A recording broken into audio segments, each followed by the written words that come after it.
I call the 158th meeting of the General Student Senate to order. First, our PSA, this meeting is recorded, and I will now be saying that at the beginning of each meeting, just so you know. I will now read the land acknowledgement. The University of Maine student government recognizes that it is located on Marsh Island in the homeland of the Penobscot Nation, where issues of water and territorial rights and encroachment upon sacred sites are ongoing. Penobscot homeland is connected to the other Wabanaki tribal nations, the Passamaquoddy, Maliseet, and Micmac, through kinship, alliances, and diplomacy. The University of Maine of the student government also recognizes that the Penobscot Nation and other Wabanaki tribal nations are distinct, sovereign, legal, and political entities with their own powers of self-governance and self-determination. Next, the clerk will call the roll. Ethan Crawford. Here. Cynthia Chelmerdine. Here. Dave Fang. Here. Memphis Peterson. Gordon Thompson. Here. Neil Groff. Here. Kate Kemper. Here. Hayden Buzzell. Here. Samuel Brown. Here. Callie Warren. Excused. Elizabeth Oldfield. Excused. Joshua Baum. Here. Zoe Stankiewicz. Here. Nasser Harvey. Excused. David Freer Stewart. Here. Bo Mishu. Here. Meredith Waters. Here. Darren Martone. Here. Kyle Ricker. Excused.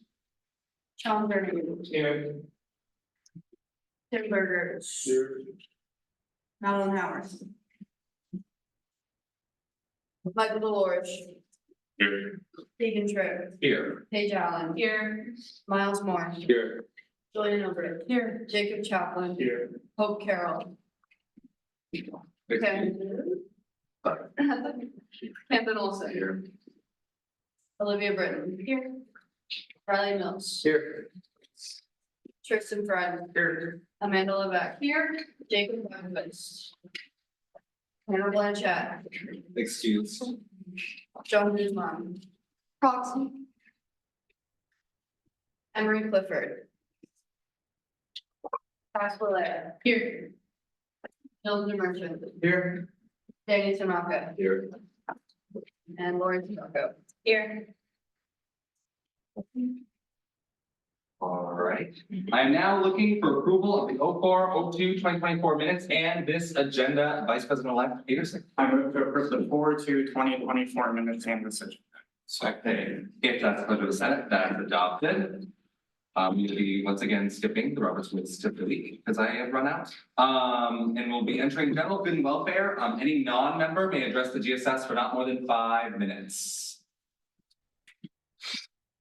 Seeing none, and seeing no new senators, club maintenance, or club presentations, we will now go into our guest speaker of the night, our provost, John Fallon.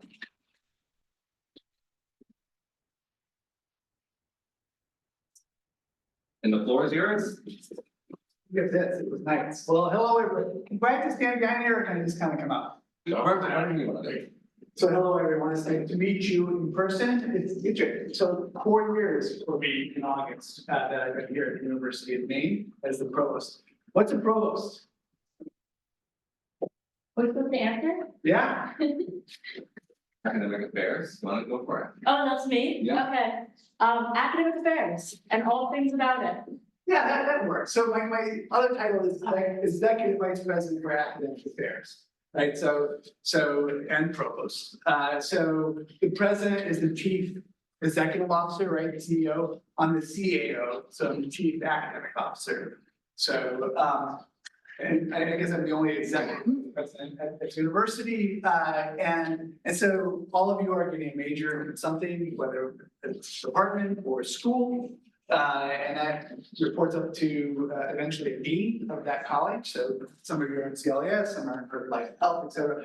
All the deans report up to me. That's essentially the role that I have here. But it's also vice president for enrollment management, financial aid, office of student records, center for innovation, teaching and learning, et cetera, right? So that side of the house of the university, which is always kind of funny because as an undergraduate student, maybe even as a graduate student, I don't think I knew what the provost was. And when I was welcoming new faculty, this last year. We do a new faculty orientation, every year. A faculty member asked me what a provost is, and didn't realize that I'm a faculty, right? So I went up to the ranks. I was a professor down in Florida for 12 years. During that period, I worked with the Florida Everglades for about 20 years, so I'm an ecologist. My PhD is actually in forestry. I study invasive species. I did global climate change work back in the 80s and the 90s, and actually got out of it because I thought it was old news, which was kind of funny in a way if you think about it. And it wouldn't have been old news if we didn't. It was kind of like tobacco, right? Tobacco, to the 50s and 60s, really where you'll say, oh no, it's not bad for your health, et cetera, right? It really took some time. Kind of happened climate change as well, right? In the 90s, we kind of lost the politics side of the equation by more listening scientists. But I seriously got out of it because I thought it was kind of old news. I'm a physiological ecologist. I studied the effects of elevated CO2, the ozone on plants, and then moved into the Everglades. And so, professor there for 12 years, as I was saying, I went to the University of Connecticut as a department head of natural resources and the environment there. I was there for 13 years at the University of Connecticut. Eventually became vice provost for academic affairs at UConn. Got a light last night, just saying. It was a pretty great night. And then I was here 4 years ago as the provost. So I was hired here as the provost. But I'm also a faculty member of the School of Forest Resources. So unfortunately, I don't have time to teach right now. My last PhD student finished 2 years ago, which is unfortunate. Because I do miss the research side. But unfortunately, I think in the role of a provost, there are lots of meetings that you go to. But there's also a chance to really focus in on it. So R1, as you know, is a very big deal here at the University of Maine. We're only 146 universities and colleges in the US that are research one universities out of about 4,000 colleges and universities. That's a big deal. But what we're really known for, for the R1 element, is our teaching and our education. And so I would love, I don't want to sit here and talk at you. I'd love to have the conversation and answer the questions that you may have. But I will tell you that, some of the areas that I'm very focused on is student success is an area that I'm passionate about. So the research and learning experiences, the pathways to careers, the gateways to success, all that L-Fund funding that we got, that's run through my office. It's something I care deeply about. I'm on some national boards on student success. Like we got the mentors today. We got the mentor awards. Michael did a beautiful nomination of one of the top faculty members here that got an award. Yeah, it was great. So in that space, is something that I think is incredibly important. So we are part of the Coalition for Transformational Education. This is a coalition of about 20 colleges and universities. The University of Florida just joined about a month ago. Georgetown, a little bit before that. It's a very big coalition. Bates is part of it. Wellesley is part of it. So you have these small liberal arts, but USC is part of it. Arizona State University, right? So, and the University of Maine. So there's about 20 universities and colleges that are involved. And what they're focused on is bringing best practices to, as far as area that we know for students that they can succeed, that we're focused on overall well-being. So that by the time that they leave university or college, we are focusing our student success efforts also on well-being. Certainly the education side, so we know, so the mentorship work we get today, we know that students that have a mentor, truly a person that very much cares about them during their undergraduate years, right? And it usually it's a staff member about 3/4 of the time, but it can be a staff member, it can be a friend, it can be family, what have you. And if you are all able to actually really experience, take care of what you learn in the classroom, get a really authentic experiential learning activity, we know that students that have that their overall career satisfaction in life and their overall well-being will translate 10, 15, 20 years down the road. So this coalition all comes together to work on best practices together. We all have different ways of doing it. Research learning experiences is one of our pathways to careers, which just started now. So if any of you in pathways to careers right now, start your essay. So this just started this semester. You may have seen a call. There are over 50 students that got supplemental funding for internships, as an example, just here at the University of Maine, but across all 7 universities in the system. So you may have a paid internship, but it might be in Portland, or it might be in DC, really expensive. So students have the opportunity to apply for supplemental funding this semester. They'll have a chance again coming up here soon to do it for the summer and to do it for next fall, as an example. If we want every student, the idea is that coalition I was talking about is to scale those best practices for all students, right? So it's like a democratization of honors programs. Right, so everyone gets those experiences of either an internship or having a mentor that really cares about them while here. So good to see you, Kelly. Kelly, the Vice President for Finance and Administration. I think she can be talking as well, Keith. Yes. Great. So I will finish there. I just want to give you a sense of what a provost is. It's always a hard one to explain. And then give you a little bit of my background. Happy to answer any questions you may have. The good, the bad, the ugly, and any really hard budget ones, I can just turn to Kelly now, so that's great. Excellent. Do we have any questions for our speaker, Vice President Chaplin? So what does your day-to-day look like? Do you interact with students a lot? Are you meeting with those deans every day? What kind of activities are you doing? Yeah, that's great. I wish I were interacting with students every day. No, so my day literally started at 4:50 this morning. If you look at my calendar, it's been back to back, except this last hour actually didn't have a meeting between 5 and 6. And that, unfortunately, that's a difficult day. So my day typically starts about 5, and I'll have 12, 14 meetings a day, kind of back to back. And then, usually I get home around 7:30. And after 8 o'clock, though, I don't read email. Spend some time with family, right? But that's, and also I won't sleep. There's a lot of, you're reading emails at 11 o'clock at night or something, your mind gets going, right? So, it kind of sounds boring, it's lots of meetings, but it's not, because there's so much going on, really difficult things happening, as you know, on the budget side, and lots of big decisions being made. Other decisions, like I had an hour meeting with people from Chias today, general counsel and Athens representatives, because there's always questions, where the union has questions, et cetera, and we get questions back. So there's a lot of, kind of day-to-day kind of stuff that help become the whole organization move forward. So some exciting stuff. We had a meeting today with an outside group where they're doing a housing study. And so I had a couple meetings on that, and that's exciting, right? Really fun to see what those results are. So thanks for that question. Chairman Wilson? How do you see the student experience at UMaine changing in a decade from now? What's your long-term strategic outlook? Yeah, so that's why I care kind of so much about that student success thing, that I kind of into a lot of detail. I think that has to. We've seen a lot of change happen in your generation in the last 15 years in particular, right? Some of the good, some of the, there's a lot of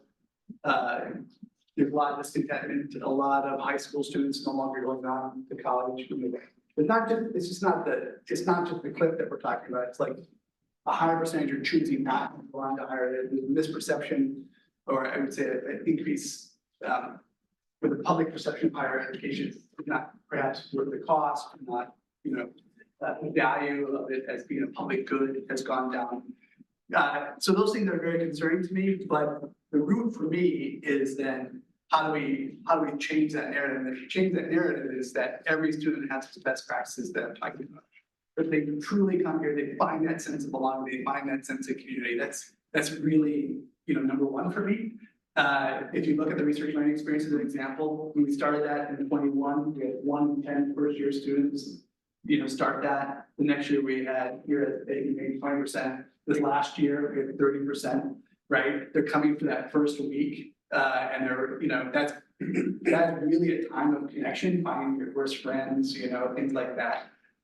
Those are non-trivial. Those are really important as far as I'm concerned. You see that very successfully for decades at small liberal arts colleges, but we can actually provide something like that here.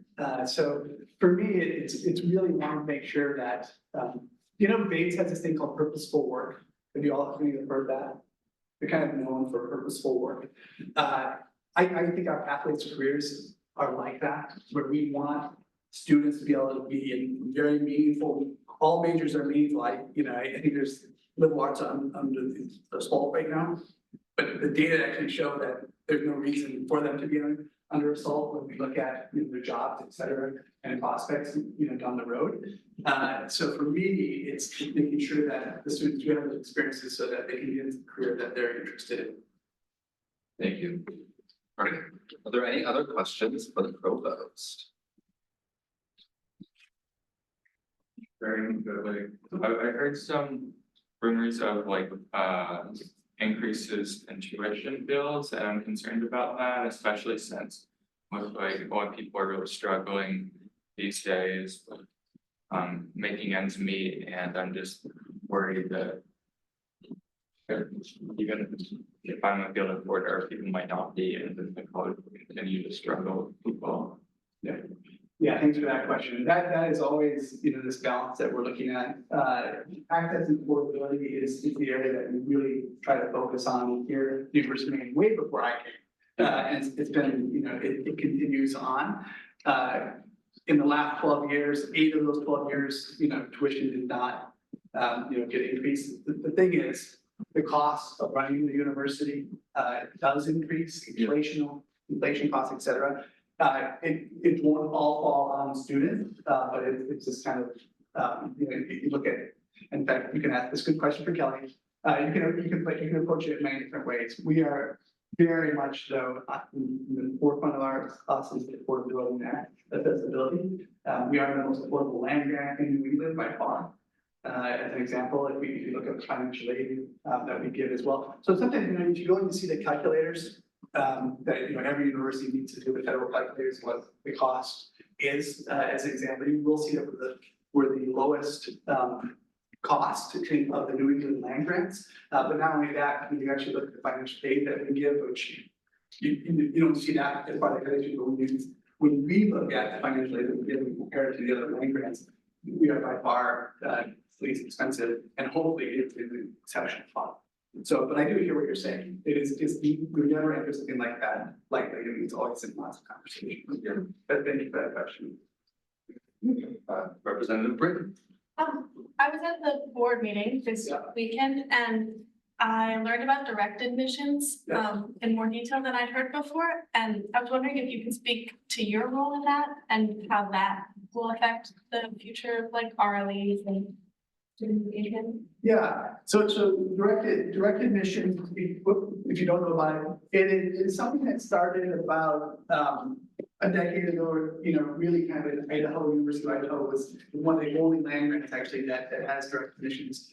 And it's something that we started across all 7 universities through the Board of Trustees last year. And the requirements are different at the different universities. Ours is the kind of more stringent, I would say.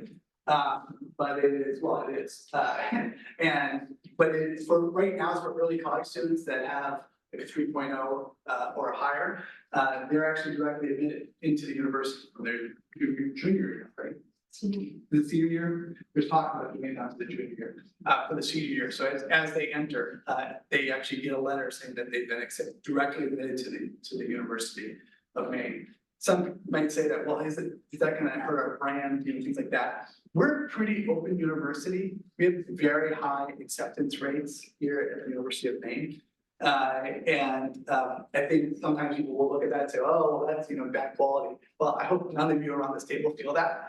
If you look at the faculty here and the staff that teach, which is absolutely phenomenal. I've been at a lot of universities throughout my career, and I will staff our faculty up if you get feedback anywhere.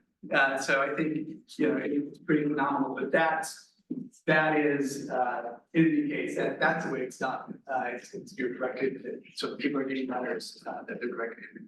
And for a lot of students, that's a big relief. Right, it's a big stress to write essays and to, and to go through that whole process. And I know many students, it's anecdotal, but the one that we gave direct admit to this last year that, we're really incredibly excited, right? For them, the process was done, they want to come here in any way, in many cases. So thanks for the question. I like being on the board of trustees. It's interesting. I was more prepared for this meeting than the last one, and so it was more interesting. Okay. Yeah. Senator Waters. I'd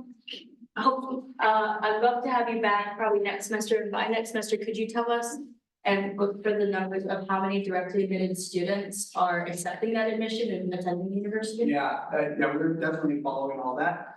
And so, yes, I'll be happy to come back. And let you know that, those numbers. Perfect. Anything else, guys? Representative Britton. I actually have the answer to your question as of the board meeting, and it was 30% of the students that got direct admissions letters. Yeah, but the accepted came, Yes. yeah, 30%? That's what Jamie said. Oh, for the whole system, maybe. Yes. Yeah. That seems high to me, but I'll check it for you. The yield, so last year, it was done at a very small pilot, it was very small numbers, what were the numbers? They were incredibly low. Yeah, it was just this really quick pilot that was done last year. And so that's where they would have the 30%. We don't know yet for this fall. This fall it was wide, across all 7 universities in very large numbers. So we don't have those numbers yet, but yeah. Our yield isn't that high for the students that we do accept in state, well, honestly, it ranges about 15% of the students that are not state that end up coming. All right. With that, thank you very much for coming.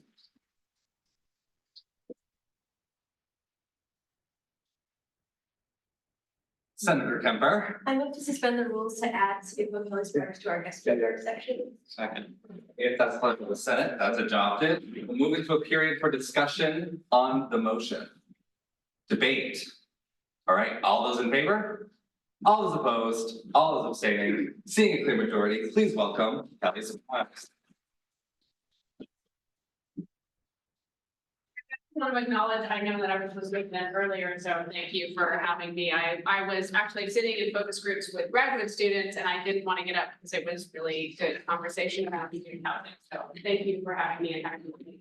I wanted to, and I have some, I should maybe this in writing as well, sorry, there's some slides that I probably should have gotten you in advance so we could share them, but I'm going to talk to them.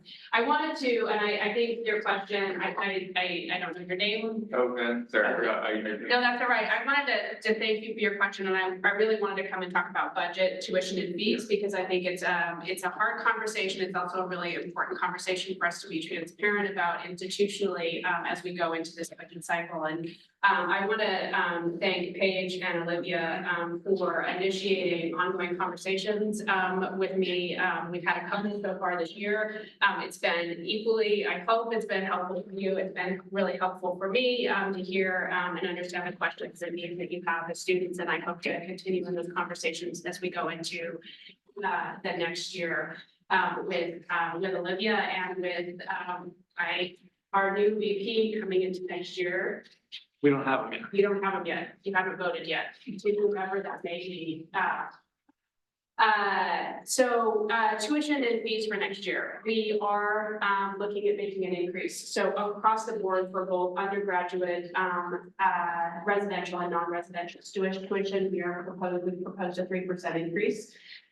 We've also proposed a change in the differential rate, and it is not to increase the rate with the exception of nursing. We have proposed an increase in that rate.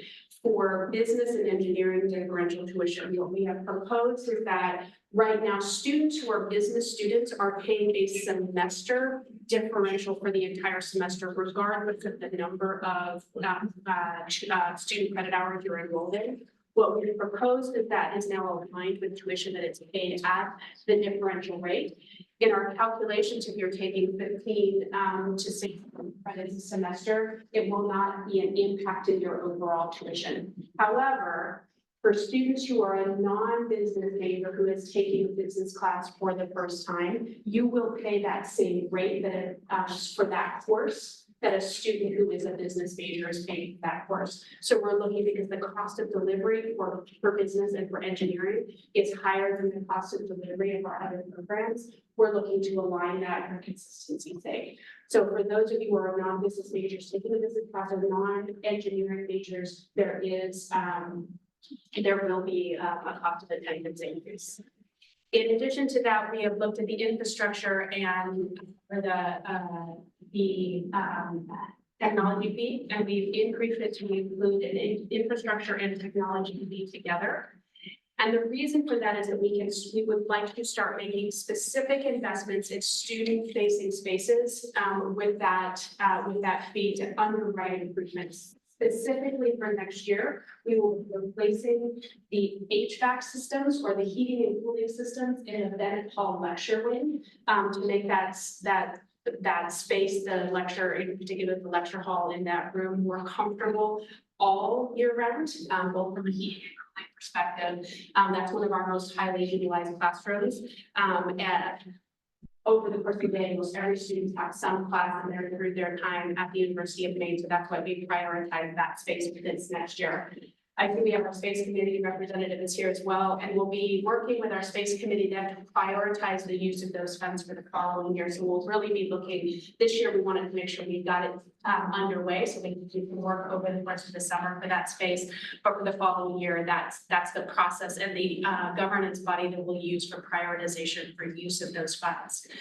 The other fee or tuition change will be the MBA. So there will be a change in the MBA, and I'm happy to address that as well. But that's really the cost of delivery of that program and getting it closer to break even.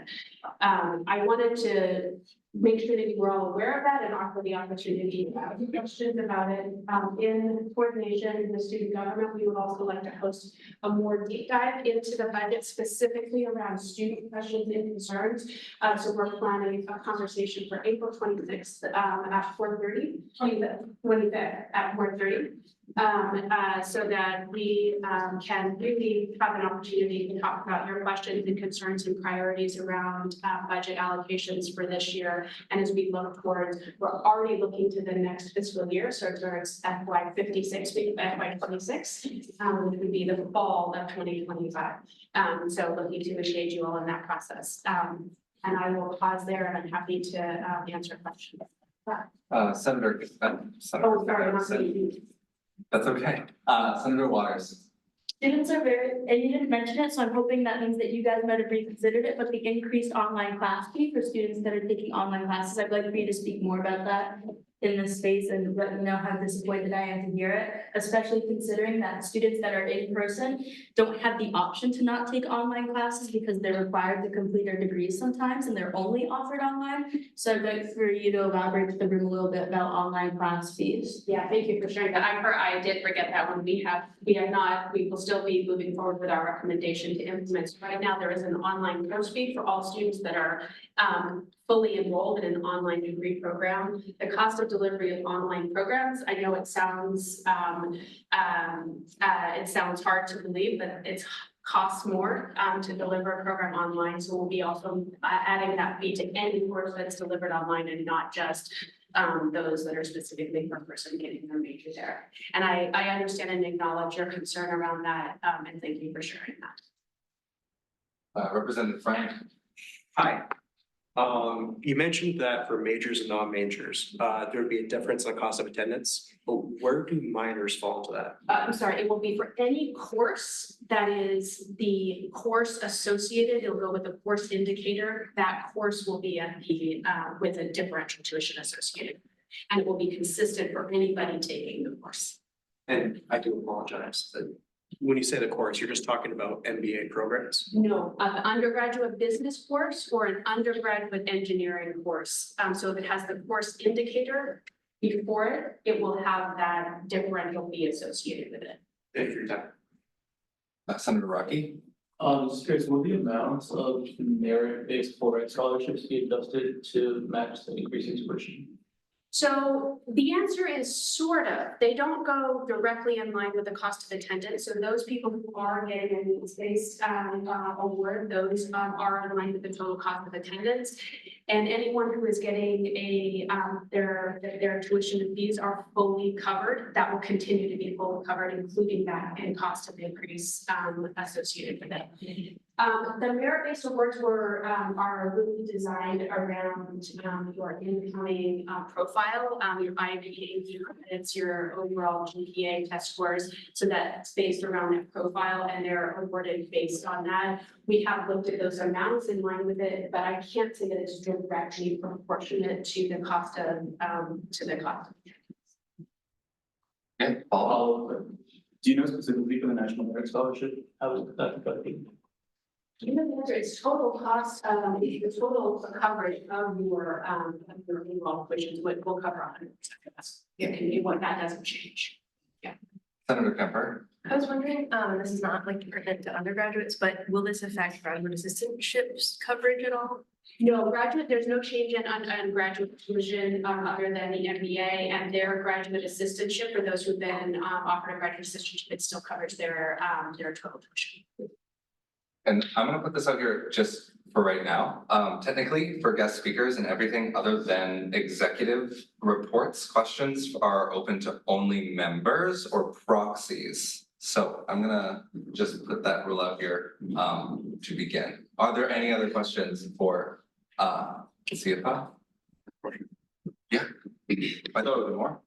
Thank you. You said that the cost of the MBA program is going up. Is it also going up for online classes? Because right now, every single MBA class is offered online or is only online. No, that's their total tuition now.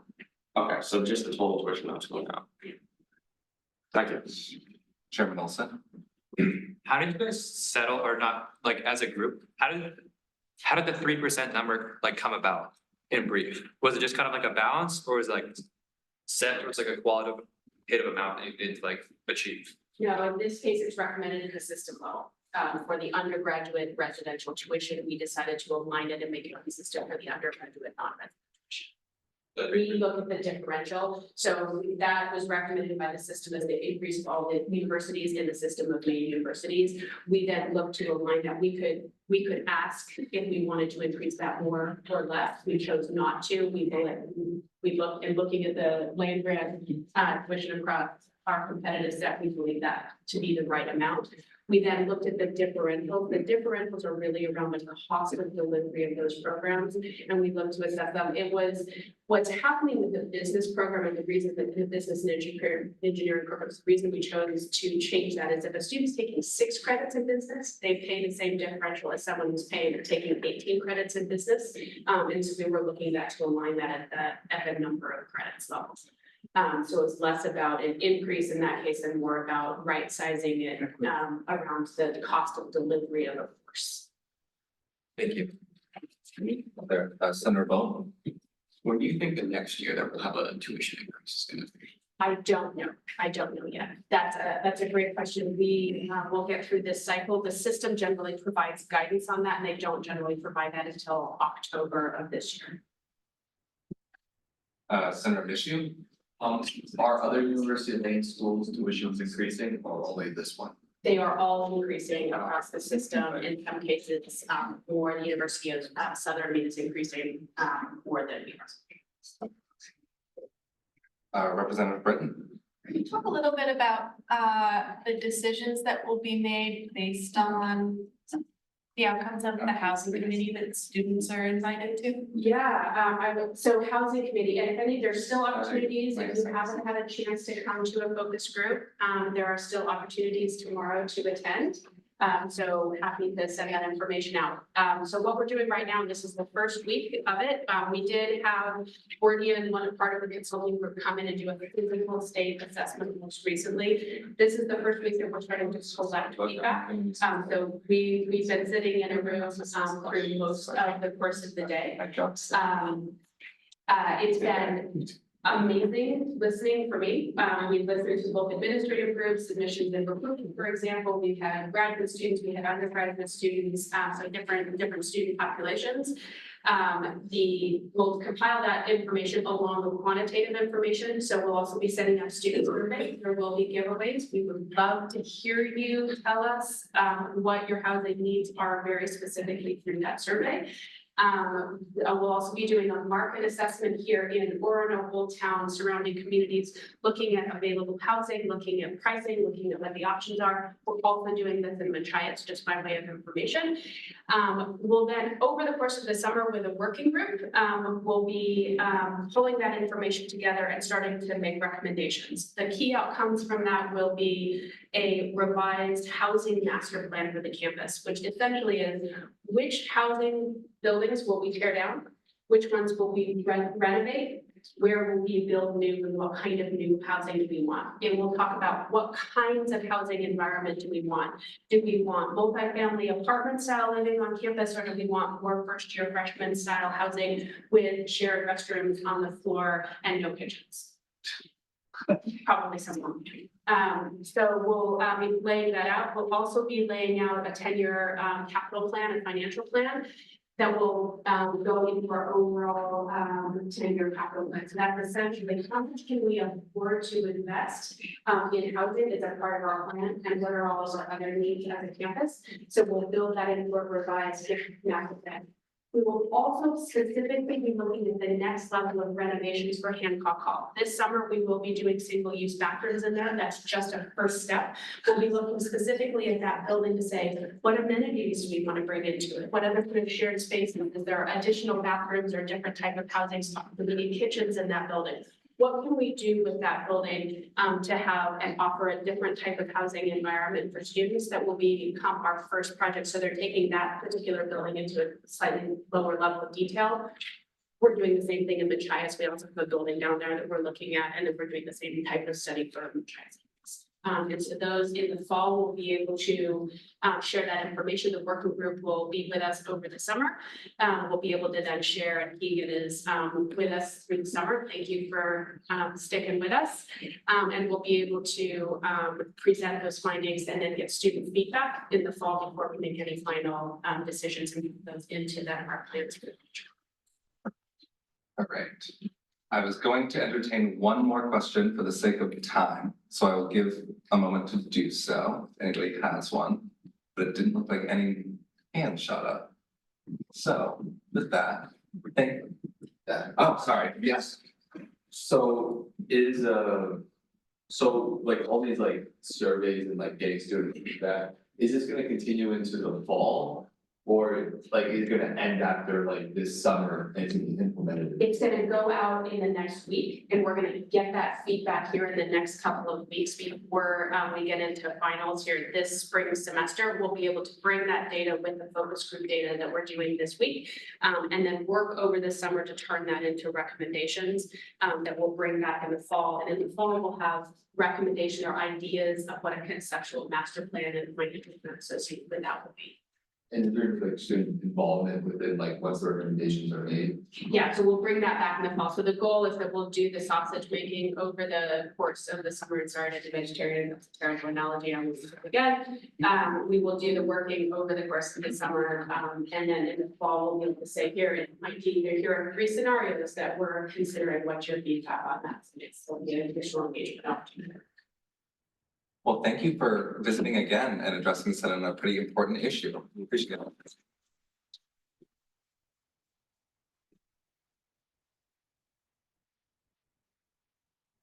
Right. With that, we'll now move into executive reports, starting with the president. Good evening, everyone. Happy day after total solar eclipse. I hope everyone's doing well in this third to last week and third to last meeting of the semester. Vice President Tripp and I have been working on revising last year's UMSG spring survey. I believe we're planning on launching it this weekend. The goal of this survey is to solicit input from students on school culture, UMSG advocacy and initiatives and events. From the data we gathered last year, which was our first year of the survey, we'll be better able to serve students in the upcoming academic year and compare results year over year. I'll leave it to Vice President Tripp to talk a little bit more about it, but. Next thing, this past Friday, UMSG welcomed at least 935 students to the Joe Gatto Comedy Show in the CCA. It was the largest and best attended event that student government has had in 2 years. I'll let Vice President Moore, I'll let Miles talk a little bit about that and the ticketing process and what we're able to offer for this year. But I thought the logistics of the show went really well. I'd like to thank Miles, Dylan, Sean, and everyone involved in the show for making it such a success. I've also sifted through 36 application packets and the comments provided by our 7 hiring committees and have made my hiring recommendations for the remaining positions for next year. We'll be discussing these recommendations shortly. But thank you to all the members of the hiring committees for all of your work and the numerous hours you spent meeting with different candidates. I think we're gonna see pretty soon that it will have paid off. I'm in the process of scheduling a meeting with the management of Hotel Ursa to discuss what we can do together to support students. Students are pretty frustrated about the hotel, and I think it would be nice to get some benefits for the student body out of the hotel that we have on our campus using some of our tuition dollars. Ideas I've proposed are student hotel giveaways, scholarships from the hotel for students, the student design competition, and I'll also be bringing up the possibility of discounts for club activities. Like we heard last week, a student group is hosting a conference on campus. I think it'd be pretty cool if they could get some discounted rooms at the hotel for an event that they're hosting for maybe members of other schools. I think that'd be really cool. Just some stuff we're working on. That's the end of my report, and I'm happy to answer any questions. We'll move into my report. As President Delors said, I am kind of focusing on the survey this week. We're trying to get it out this Sunday. But I want to gather feedback from the entire Senate at some point with that. I think my current plan is that I've assigned executives who essentially what we're doing is I'm breaking it down now into categories for questions that weren't previously there. And I've assigned the executives who kind of are tied into those categories to start and begin drafting questions about that. What I'd like to do is eventually send that working doc once we have like a kind of a solidified idea of what questions we want to ask for your guys' feedback. So that can all be collected and then I can have that finalized for, I believe, this Sunday to send out in the newsletter. Beyond that, the club storage meeting is finally happening on Thursday. Something I've learned is that it is impossible to schedule for honestly some of the busiest people I know to all be in one room, and with the turnover that is inevitably happening, I will be moving forward with the meeting, just myself and Lori, so that we can have some ideas and kind of action items off to whoever is hired for the positions tonight. So that's super exciting. Keep that in mind. Third, as the CFO mentioned, I joined the steering committee for the residential housing analysis. What this is comprised of are consultants from a few different firms, administrators such as the provost and the CFO. And then we will be providing executive direction and feedback over the project throughout the summer. There'll be 5 Zoom meetings, so it'll be very interesting on what kind of executive direction we'll be providing. But I wanted to be a part of that so that I could keep people updated. And if I can, I'll keep people updated honestly through the Senate space throughout the summer. And if I feel as though I need some more ideas, I'll probably reach out to a few of you who I know are returning, maybe to just do a quick chat over the summer if you're willing, but I'm not going to make you because we're not technically in session and that's okay.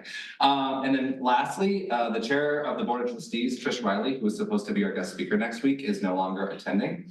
Her colleague and friend, and also the former governor of Maine, Joseph Brennan, passed away. So she will be attending a kind of get together in memorial for him. And she sends her apologies.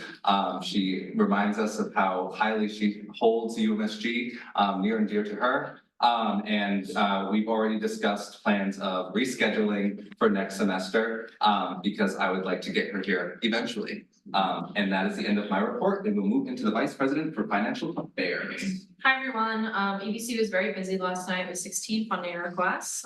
There are only 2 more opportunities for funding this semester and 2 more ABCs, so just keep that in mind if you have a club that you are planning on requesting funding for. BOT Rep Britton and I met with Kelly Sparks last week. We mainly spoke about the importance of the housing committee, and thank you to those who messaged me and signed up for that. Cheers. We also discussed, as Kelly mentioned briefly, a student roundtable on April 25th, which I'll be working on this week, where Representative Britton, Kelly Sparks and I will act as sort of like speakers in a roundtable to students to ask any questions about the Maine budget and also about our budget if students have questions. So we're planning on hosting that in more of like a classroom style, so it doesn't feel as like podium guest speakery, but I'll be working on that this week. Additionally, I'm finishing up drafting Sean's contract and expect to see that at Senate next week. Additionally, I also did some follow-up documenting and emails from the annual budget in the past couple days. And I'll be going to Polypro on Friday with the pay-to-play resolution, which I'm currently gathering feedback on. And I also made a mistake last week that Pam informed me of, and that the auditor does all the minutes. So I made a mistake saying that Sean, I said that Sean did not get paid over the summer. He does. He doesn't work established office hours. He's on call for student government issues and undergraduates to make appointments. So that's just a correction. And then my traditional report, starting projected unallocated, $315,000.37. A return from cheerleading in the amount of $353.02. 2 office budgets, one from Shack and one from Backcountry Squatters. A big consent agenda with items from Backcountry Squatters for safety gear, a porta potty for Alpha Sigma Phi, and IFC for their concert that's happening on Friday. 2 requests from Hammock Club, one for the Student Organizations Fair in the fall and one for their end of semester meeting. A request from Japanese Club and Asian Student Association for events that they're hosting in the near future, Anthropology Club for a paint and sip, Computing Club for an end of the year event, and Student Leadership for an event that I'm sure that he will talk about in a minute. And then you'll be hearing from softball, student entertainment, Renaissance, and Shack later tonight. End of report. Perfect. We'll now move on to the Vice President for Student Organizations. Hello, everyone. So I have been a busy little bee, working on some internal things, like organizational structures, as well as having meetings, on like mediation things on behalf of some other clubs on campus between the clubs and like student administrators. So I'm going to continue doing that. I had a meeting with CSI about moving our forums, or like preliminary forums and update forums to campus groups, or at least, you know, joining them as one. So I'm meeting with Colleen from CSI tomorrow to look over the forms. I built them out, then she looked over them and made some changes, and now I'm going to look over them to final review. And then you may see a Polypro request from me coming this Friday to Polypro, and then again next Tuesday you'll hopefully see it.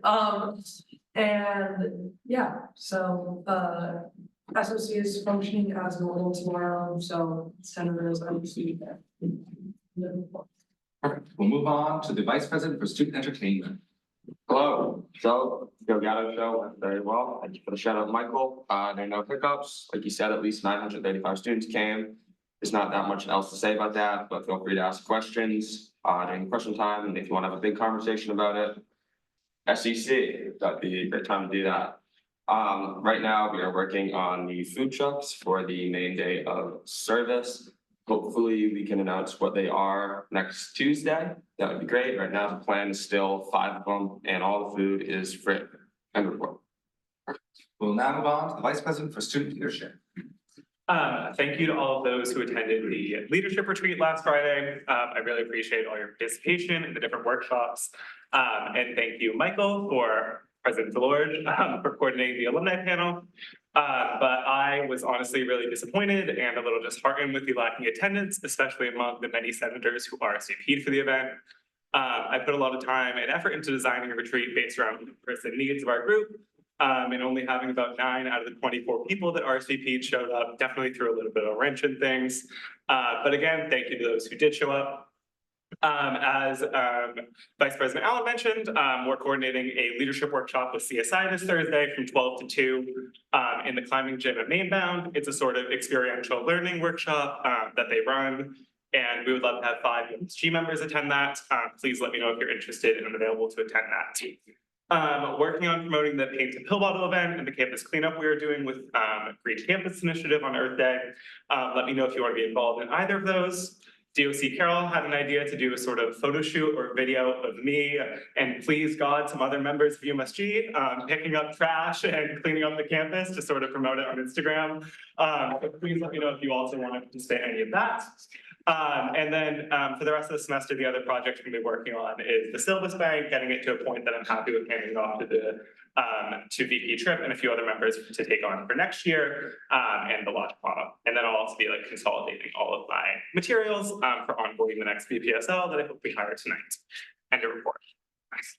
Move on to the advisor of student government. Excellent. All right. Are there any questions for our speakers? VP-elect Peterson. Question for the Vice President of Student Organizations. What is the resolution you're taking up Holly Grill on Friday? Yes, so, I will, well, you know, oh, you want me to tell the Senate? No, like I genuinely don't. Oh. Totally fair.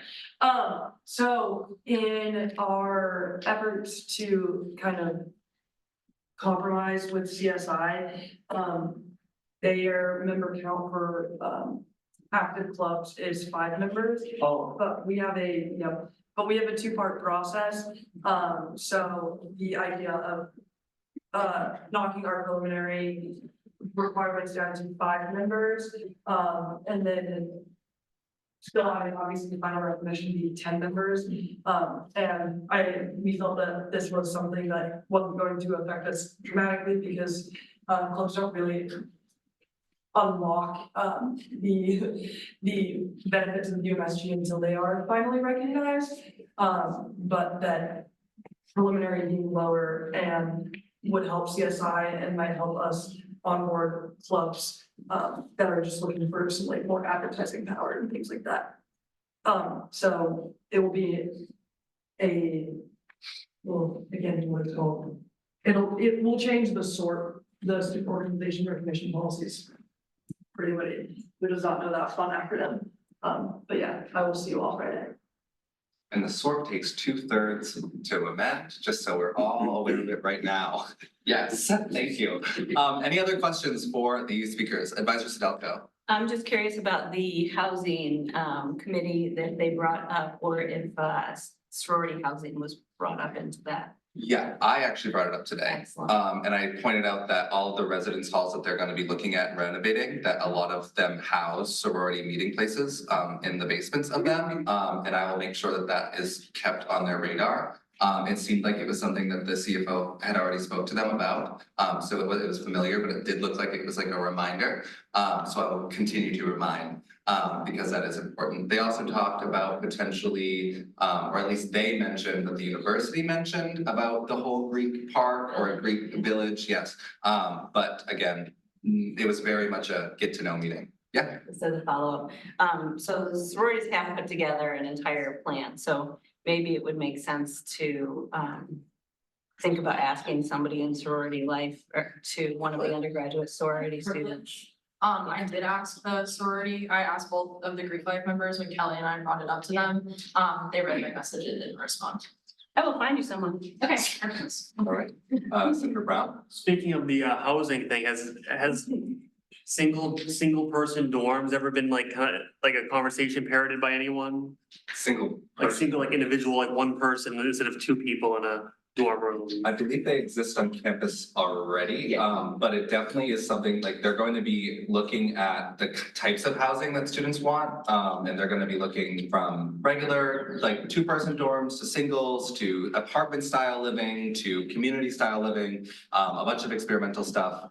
So right now it was it was a 45-minute meeting, so I don't have a lot of information. But if they address those things, I'll definitely let you guys know. Yes, Senator What Waters. was addressed in the focus group I was in today, the things that people emphasized were communal kitchens for the dorms that don't already have kitchens, single-use bathrooms, and in places where you can't put a single-use bathroom, stalls that like go to the floor.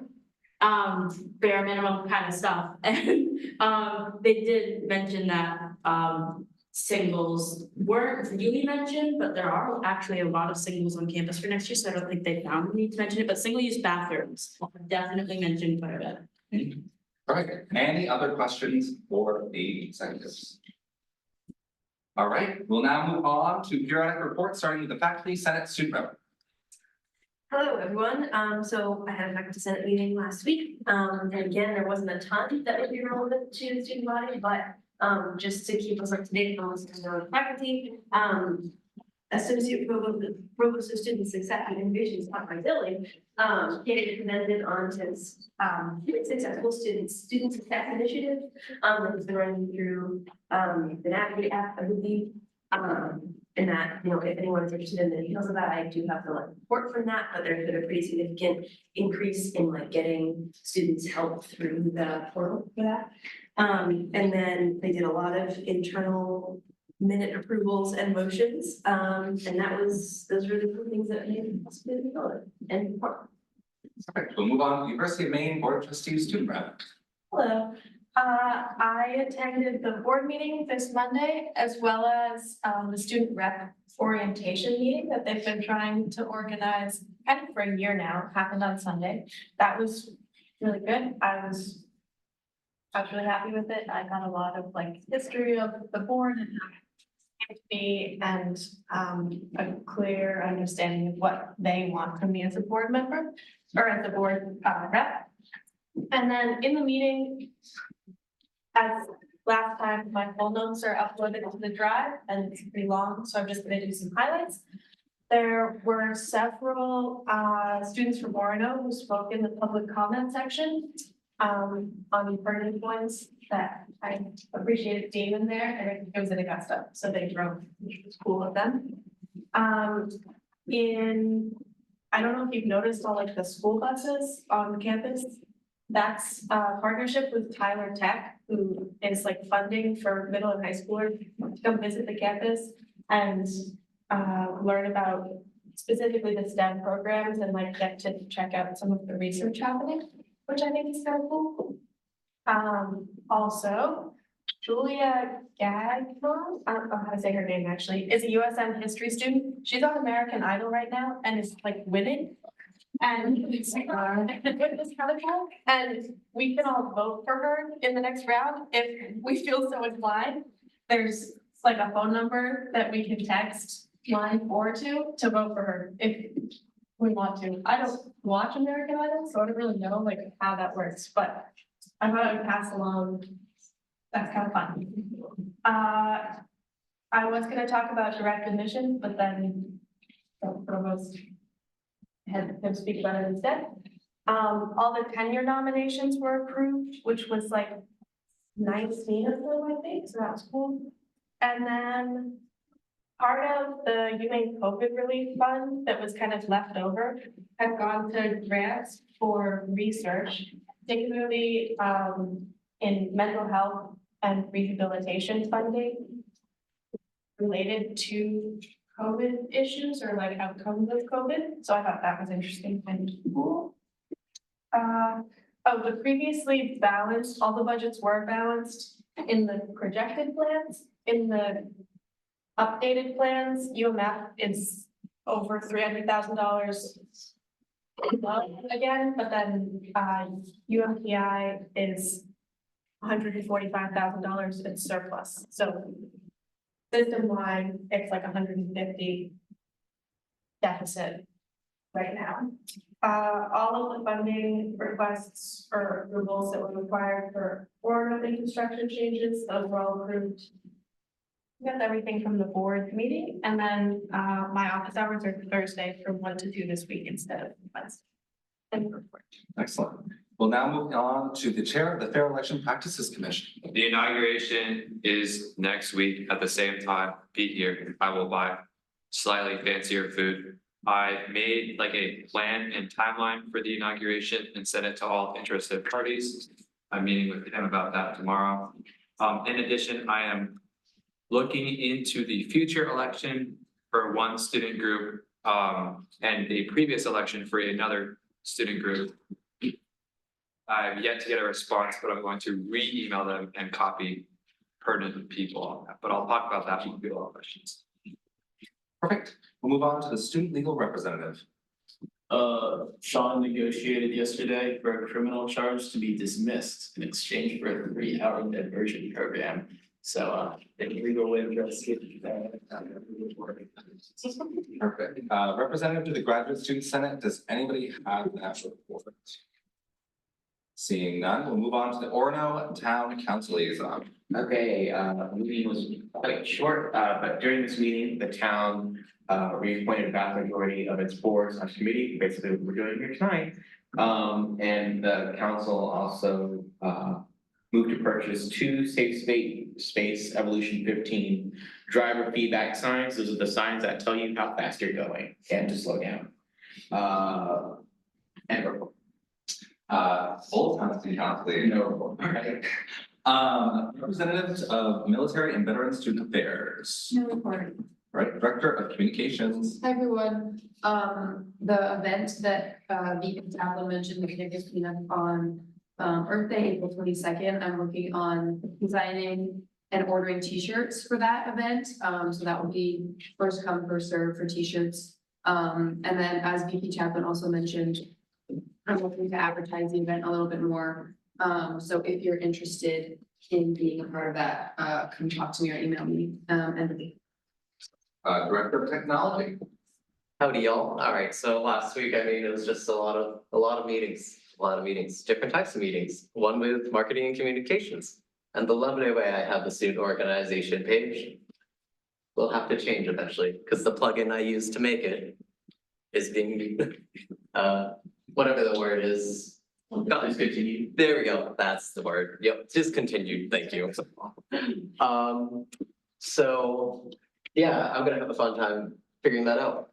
However, you know, if there's any special features I would like, or any of you could think you might want on a future committee page or club page, fancy buttons, I don't know, pop-ups, cool, you know, let me know, because they're able to build specific type of plugin features to kind of accommodate anything. So if you have something that you're dreaming of, please tell me, and I can most likely do that for you with a period of time.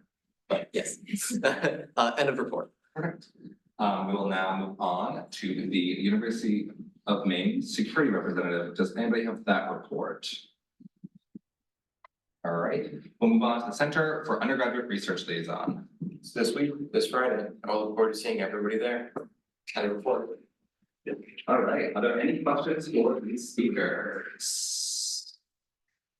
Vice President Allen. I have a question for DOC Carol. What time is the campus cleanup on the 22nd? It's 10 to 2. Thank you. Great. Any other questions? I have one for Senator Bohm. Are there still any open volunteer opportunities for the symposium? So the form closed, but I talked to Mindy and Mindy said that all are still welcome to come and say, so if when you're checking in, if you just say, I'm volunteering with student government, then you should be able to come just right back to the table and help out. And also on Thursday, I think they're still looking for people to just help set up the entire event. So anybody who's available on Thursday or Friday, if you just want to stop by, you probably notice Mindy from classes, blonde hair and running around everywhere. Just tell her that you're there to help out and she can send you in the right direction. Great. Any other questions? Seeing none, we'll move on to reports of standing committees, starting with marketing and public relations. No report. Membership. No report. Policy and procedure. So later tonight, we're gonna be doing this semester's executive evaluations, which I'll elaborate on when we get there. This last Friday, 2 special committee resolutions came through, which we'll be seeing in a little bit regarding the Academic Affairs Committee and the Food and Dining Affairs Committee. Some new business coming this Friday. The FEPC is bringing forward his resolution for the executive election timetable, BPFA, the pay to play resolution, and then something from BPSO, because I forgot what it was, it's the recognition policies. And regarding the other 2 special committees that are under review, the Student Symposium Committee, it's already like written down what the process is. We can't do that until after the symposiums actually happen, which is on this Friday, but we'll figure it out when we get there. Then the Mental Health Committee, that's ongoing development, and I'll elaborate more on that this Friday, so if anybody's interested, come to Polygon. End of. Okay, we'll move on to political activism. Hi, everyone. Some members of College Democrats are heading to the State House tomorrow for Conservation Lobby Day in order to support environmentalist causes in the legislature.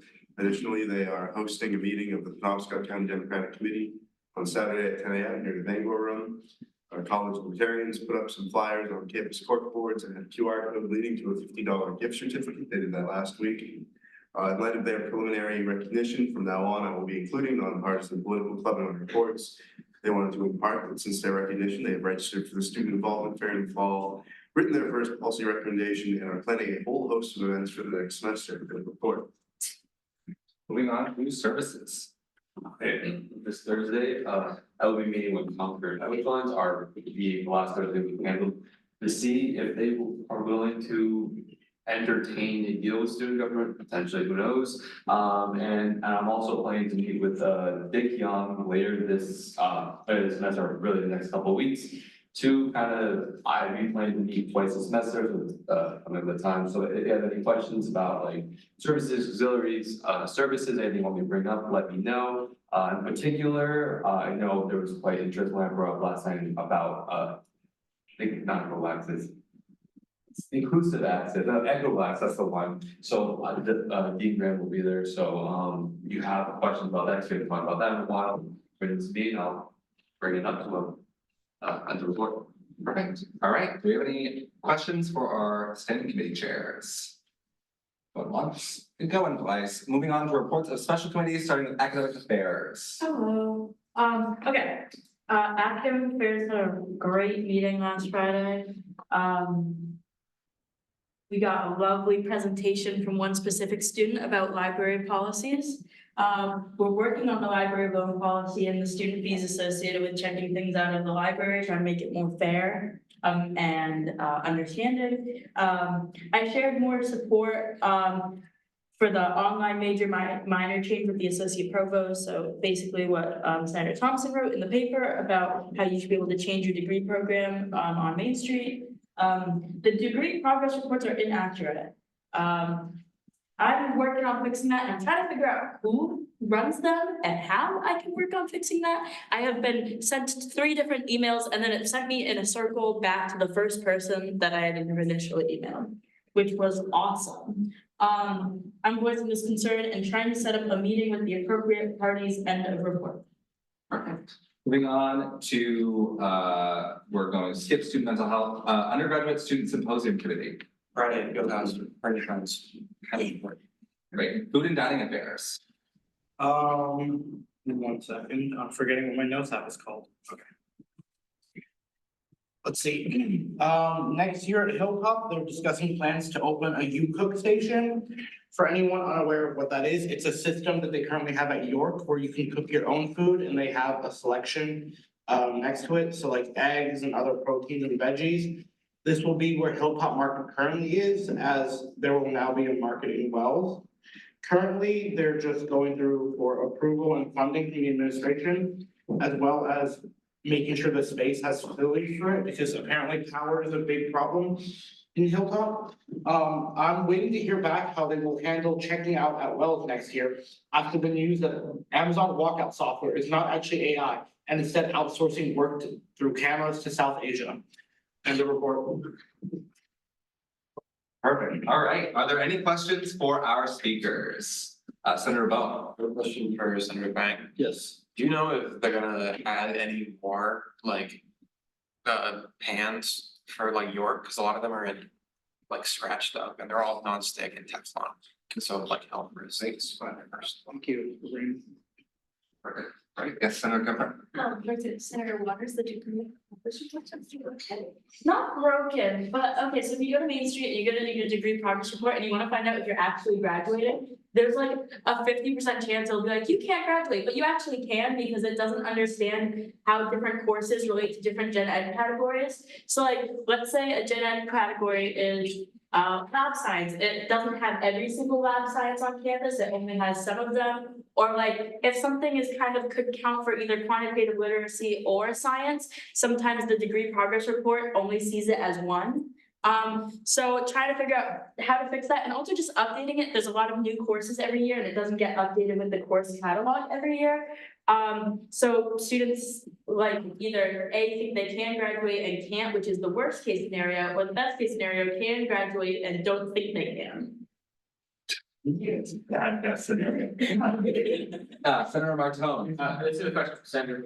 Are there gonna be more than 3 electrical eyes in the hilltop, or is it just going to be exactly like York, where it's only 3? Because I know that, you know, Hilltop is more people who go to. Yes, that is a point that I've been trying to find out because there is a limited amount of power that Hilltop gets. And so that's also why we can't have the waffle maker and the panini press plugged in at the same time. Apparently, then we lose power. The whole, okay. I mean, I'll bring details in my next report. Yeah, in the committee, my bad. Any other questions? Director Ryan, Director Mills? Yeah. Yeah. All right. Senator Fang, so if they, I don't know, whatever they do with the Amazon thing, you know, the 24-hour plan of just walk in, walk out. If they are changing that, you wanna find out what their plan is for the hours. So like, is it gonna be what the Hilltop market is currently like? Of like, I don't know, what, 4 to 9 or something? Or what the plan is there? That'd be good, thank you. And yeah, is it point of information, just putting information up there?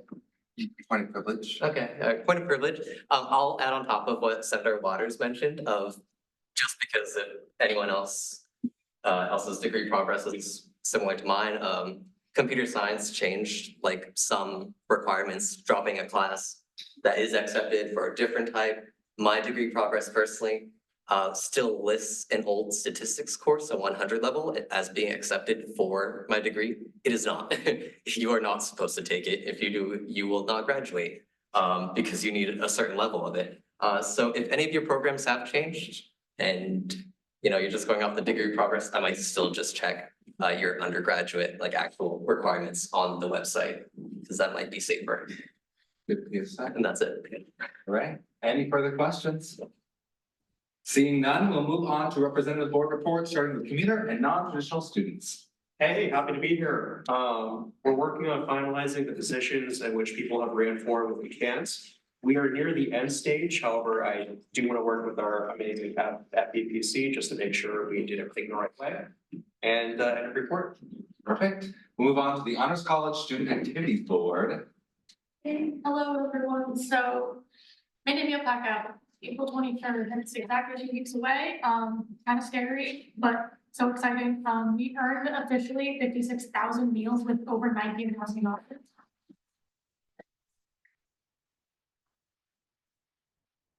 To say that was insane because so we had I never mentioned it, but we had a small banking snafu where UCU ate some of our money that we deposited, and then we had to dispute it and figure it out, but it all was well.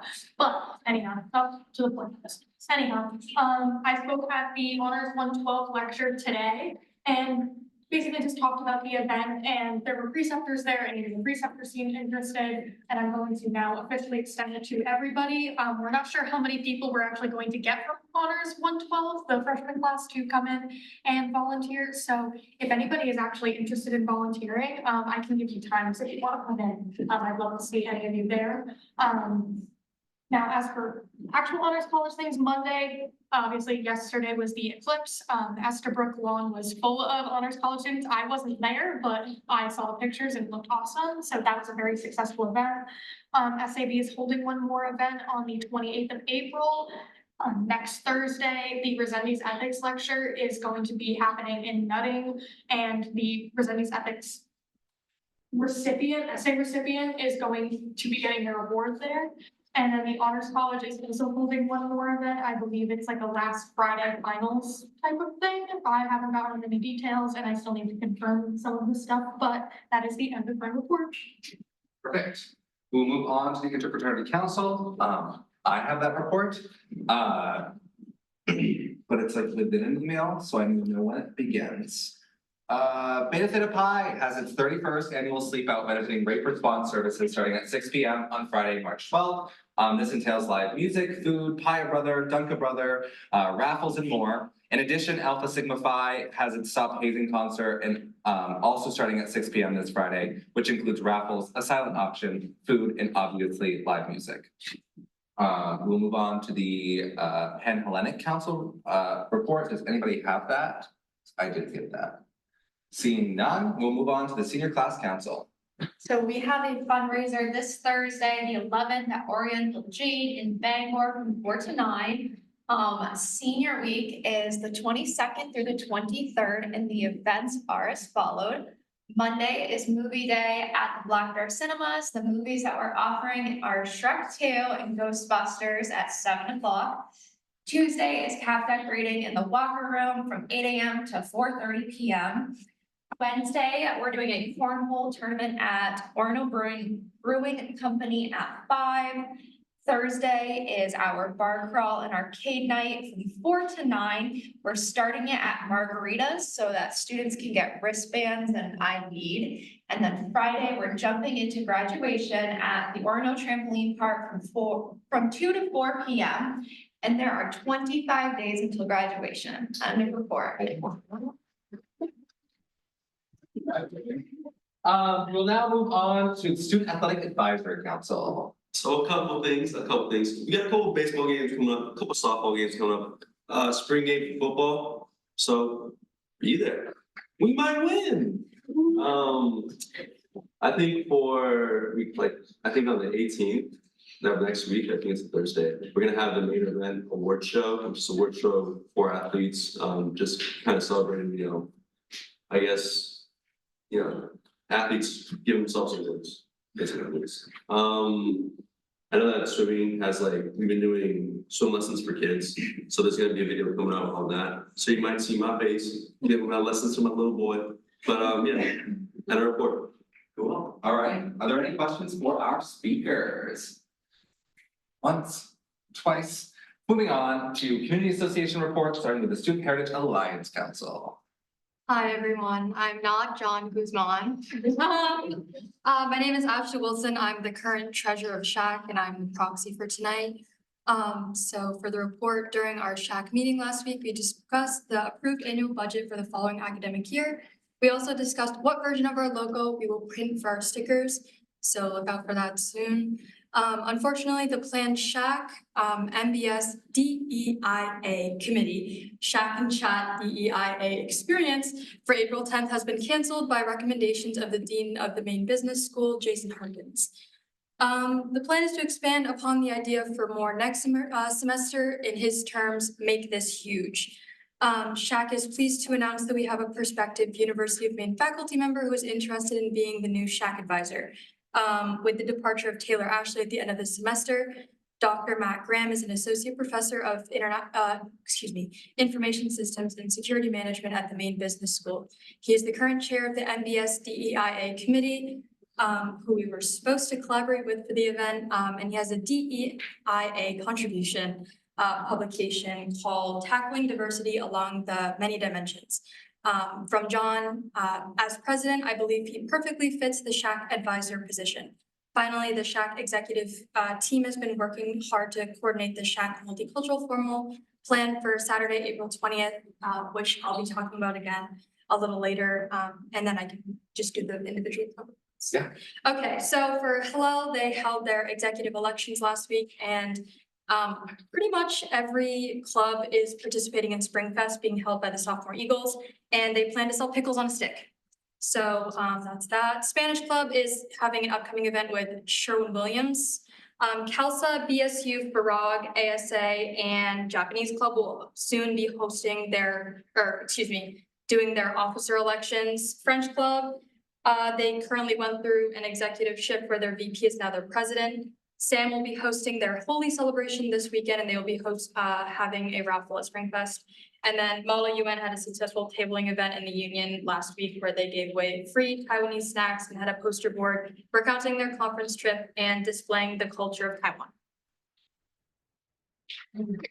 Excellent, good job, all right. We will now, oh, well. Okay. Sorry. Where's my screen? We'll now move on to the Feminist Collective, unless Vice President Ober. Okay, so unfortunately, our current / now former FEMC rep has decided to step back for personal reasons. So there is no FEMC rep. I am working with the club to get a new representative, but it is unlikely that we will get them onboarded this semester. So for now, FEMC is going to be sitting, the representative position is going to be sitting vacant. But I told the club that if they had any, thank you, reports, business, everybody's nailing it. Things to say in front of the Senate that I would say them, but I did not get anything back for this week. So currently there is no report. I just wanted to update you all on that. Great, all right, moving on to Wildstein. Hi, everyone. Apologies if I'm a bit scattered today. I was stuck in traffic for 7 hours yesterday. I'm so tired. This week on Saturday, we have Lavender Prom, which is a lot of queer people don't necessarily get to go to prom as they want to or who they want to. So it's a second chance prom, but it's open for everyone and anyone who wants to attend. So that's Saturday, 13th from 7 to 10 p.m. The theme is Renaissance Fair, but you don't have to dress the theme. We spent our last meeting, well, I was at the retreat, but everyone else spent the last meeting making decorations for it. And I saw them, they look very great. It's gonna be a great time. And then on April 27th, from 3 to 5 p.m., we're going to be having Lavender Graduation, which is a event to honor all LGBTQ+ graduates, both undergrad and, yeah, we invite graduate students too, but I don't think anyone has ever attended from the graduate school. So really just the undergraduate students. And also provide them with rainbow cords, and you do not have to attend Lavender graduation to get a rainbow cord. So if there are any either if you fit into that category and you are graduating this year, or if you know someone who's graduating this year, on our campus groups event, there is a way to register to either get a cord, attend the event, or both. And if you do not attend the event, we'll find a way to get that cord to you. And there's also a post going up on our Instagram scheduled for tomorrow that will also direct people to a link to register that as well. So again, if you're graduating and fit into you identify as LGBTQ+, or if you know someone, fill out that form so we can get you a cord and honor you at the ceremony and a report. Excellent. We'll now move on to the International Student Association report. Yeah, he left the room, so I guess we'll just call it nothing for right now, and move into questions. Are there any questions? Yeah, Senator Martello. This is a question for Representative Malaya. Do you do the rainbow cords every year? Yes, it's not always been greatly advertised. The year before last, the Office of Diversity and Inclusion took care of that, because during COVID, we sort of lost track of that, but going forward, and last year, it is us. Excellent. Any further questions? If none, we'll now enter our 5-minute recess, coming back at 7:30. I call this meeting back to order. I am looking for approval of the consent agenda. Senator Waters. Feel free to consent.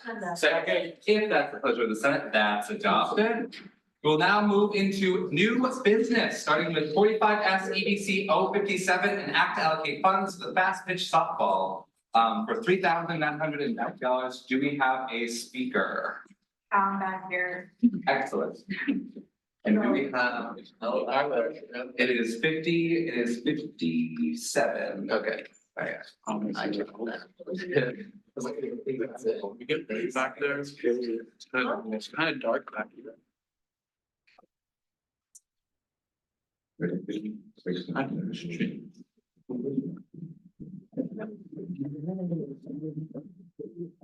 Perfect, the floor is all yours. My name is Molly, I'm the treasurer of club softball, I was here last week, so everybody is familiar to me. So for this request, I'm doing two requests, one for our regional tournament, which obviously we have to qualify for, so if we don't qualify, obviously get the money back. That is for $5,840, which is amended from an original. I apologize, wrong me. It was originally $4,830, which has been amended to meet the financial policies, and it's now $3,990. The $3,360 is going to go towards lodging for all of our players. We have 18 members on our team. So if we qualify, we will travel to Glens Falls, New York, which is 6 hours away, and we'll be making a 2-day tournament. So hotels are kind of necessary for us. It'd be a lot of driving. The $630 is going to be for vans, so that we can travel as a team. It seems a bit unnecessary for us to take our own cars. We'll pay for gas ourselves, but any funding that we can get from the city is greatly appreciated. We try to keep costs as low as possible for members. So that was it for that one. If there's any questions on. Yes, perfect. All right, do we have any questions for our speaker? Yes, Senator Michu, how many people are going? We would be taking all 18. Any other questions? Senator Vaughn? How far did your team make it last year? We made it to Georgia, which is the national tournament, which is also the budget we are requesting. Any other questions? Senator Martone? Do you know why the New England regionals aren't being held in New England? It's kind of funny. So we originally used to go to Danville, Pennsylvania, which is still not in New England. They try to make it so that it's a close enough location for everybody. We always get the short end of the stick, so Danville was 9 hours for us. Glens Falls is 6, so all the teams that are in New York that play in the New England region, they only get to travel about 3.5 or 4 hours. So it's really just kind of what the league decides. Any further questions, Vice President Ober? Does your club receive tier funding? We do. A lot of our tier funding has to go towards our travel during the season, and our league fees. So an additional funding request is kind of necessary for us. Do your members pay dues or like pay? We do. We pay $75 per person. That usually goes towards team activities. We try to keep the fun stuff for us. And anything that we can get for the university, we kind of try to keep for like our travel and our bands and whatnot. Any other questions for our speaker? Seeing none, what is the committee's recommendation? 5-0 on to pass as amended. VP-elect Peterson? I move to accept the committee's recommendation. If that's the pleasure of the Senate, that's adopted. We'll move into a period for discussion. Vice President Allen? The amounts were amended to correctly reflect the financial policies, which is why they're lower than what was asked for. Any other points for discussion? Debate? Seeing none, all those in favor? All those opposed? All those abstaining? Seeing a clear majority in the affirmative, that passes. We'll now move on to our second request from Fast Pitch Softball for $5,840, which I believe is for nationals. Yeah. So. Let me pull it up first. Please hold. Number is 59.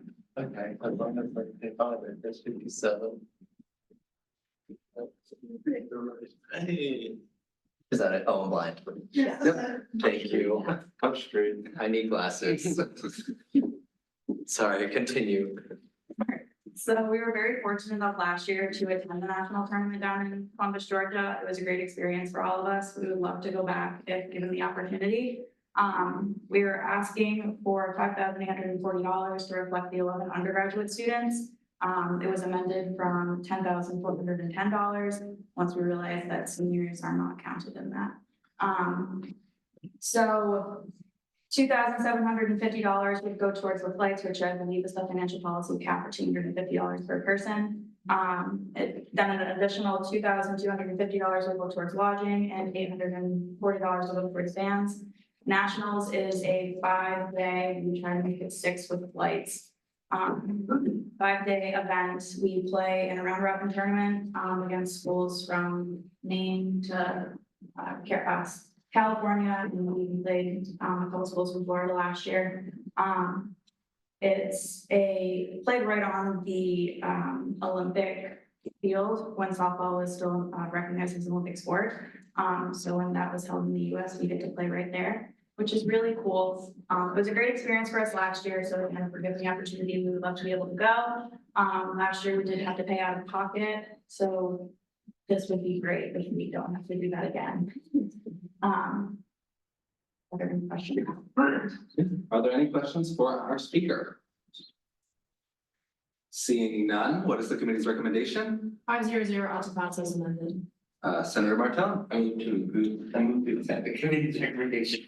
Second. If that's the pleasure of the Senate, that's adopted. We'll move into a period for discussion.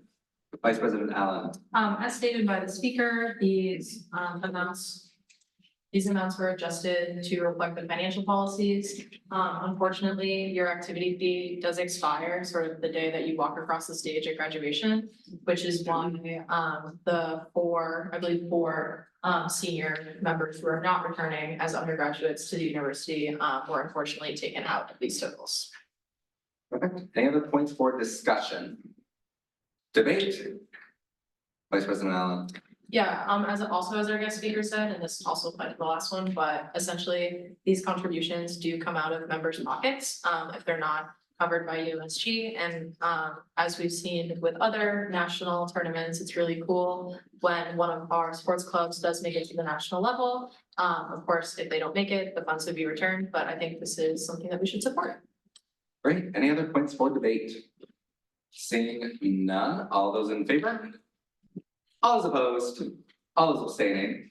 Seeing a clear majority in the affirmative, good luck.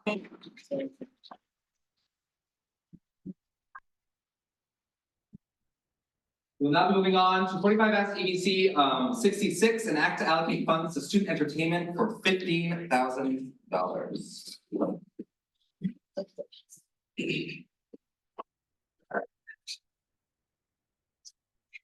And that is 66.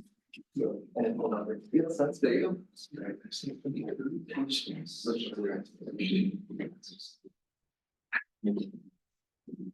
Hi, so student entertainment, we need some money for food trucks, we spend all of our budget. That's pretty much it, it's $15,000, 5 food trucks.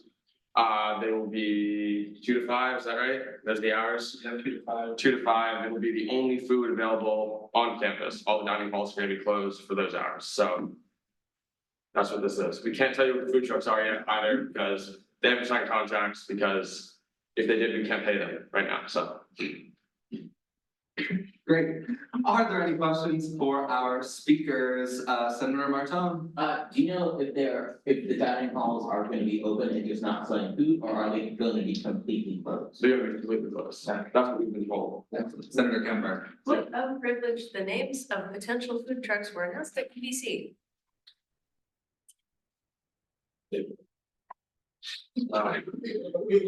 Well, those are the potential food trucks. Okay. Yeah, so I guess keep those quiet. Senator Bohm. Dining halls will be closed, but they will be serving food on the mall at the same time.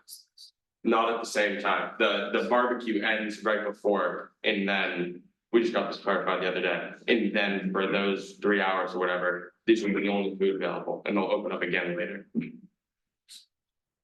Any other questions for our speakers? Representative Merchant.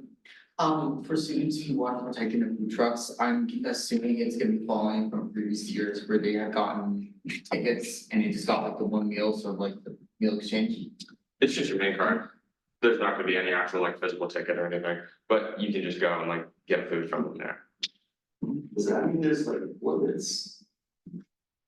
I mean, I think the polite thing to do would not be to go to every single food truck, but there's like no way to really control that, so. Yeah, it's sorry, follow-up question. So are the food trucks, I mean, probably wouldn't know this, I want to still ask, are the food trucks prepared for like a large turnout of students getting food for Maine Day? Are they gonna be surplus or? What do you mean, are they gonna have a surplus? Like, let's say like, student athletes or people have like just a high diet and need to eat. Yeah. Like, is that like put together in that example? May I assist? Yeah. Yeah. So is it true that you will probably be regulating the amount of food that people would get with the help of CSI and tickets? Could that be true? It could be true. Okay. If you wanted that to be true or any kind of regulation, then we could find people. Is that, I can't tell whose hand, okay, Senator Michu. So was these food trucks originally part of your budget for this year, or is this something new you're adding on? Like essentially, how come you ran out of money for this? Or, yeah, so That's just how much the event costs, and then honestly, the truth is, the announcement was put out that we were doing the food trucks while we were just talking about it. And was put out to all the students that student government was going to be providing food trucks before I even said that or anyone knew that. So it's just kind of relayed ahead. So. We'll go chaplain. Just a point of privilege on that, it was at the Maine, like the Maine Day of Service Committee, the Maine Day Week Committee. One of us brought up, I think it was me, that we were discussing doing food trucks on the mall and somebody ran a mile with that and posted it everywhere, sent an email out. So that's just kind of the reasoning on why we're kind of semi-committed to it right now. Senator Kemper. Was that a mistake? What happened? We were in preliminary discussions, what are different groups planning or thinking about doing in Maine Day? I said, we were thinking about doing food trucks. Seemingly within a month or two, that was then on like the official schedule that gets sent out. Vice President Allen. Just another quick point of privilege, the proposed contracts that would be between us and the food trucks, like stipulate an amount of meals. So there's a set amount of meals that each food truck would have, and then they would run out and then they would close up shop. Yeah, yes. Did you want to add? Throw it to you. Okay. Senator Bone, what is that total amount of inputs? It is, as of right now, 600 total amount of like actual food, but there are other things like drinks and other things that don't count as meals per se, but are included. Senator Kemper. 600 per truck or 600 total? Total. All right. Any further questions for our speakers? Senator Marstone. Is there a way to get more money to you so you can get more meals for the food trucks? Cause that seems quite low. If you wanted to give us more money, that's up to you. We would appreciate it. We can negotiate more meals. But we can't guarantee that we'd be able to get it. You know, we can't say right now that we're gonna quadruple that amount of meals because the food trucks would, one, need to be on board with that, and two, they're not gonna be there all day, so. Senator Crawford. Is 600 completely accurate? Cause that would be like $25 per meal. 600. Like the amount we put for each food truck. 600 meals is that collective? Yeah, that's collective. That's yeah. So each food truck has a different cost for their meals because they're their own independent businesses. We can charge separately for different meals. And what's considered a meal is different per food truck too. Point of privilege that also includes like labor. It's true, yeah. Vice President Colbert. This is a point of information for Vice President Allen. Are we allowed to fund if it, because on my very preliminary calculation, so somebody feel free to correct me. 1250 times 600 is $7,500. So we typically don't fund, well, it's our financial policies that we fund only 1250 per head. So is this something that we can even pass, or should we move it down to 7,500?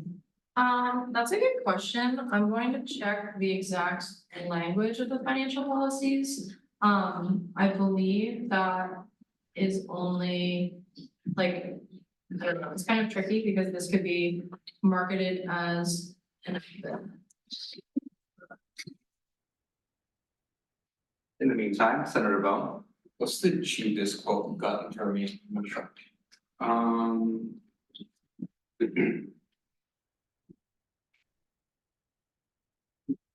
Yeah, grab my phone and chat. Like per meal? Oh, per meal, the cheapest is.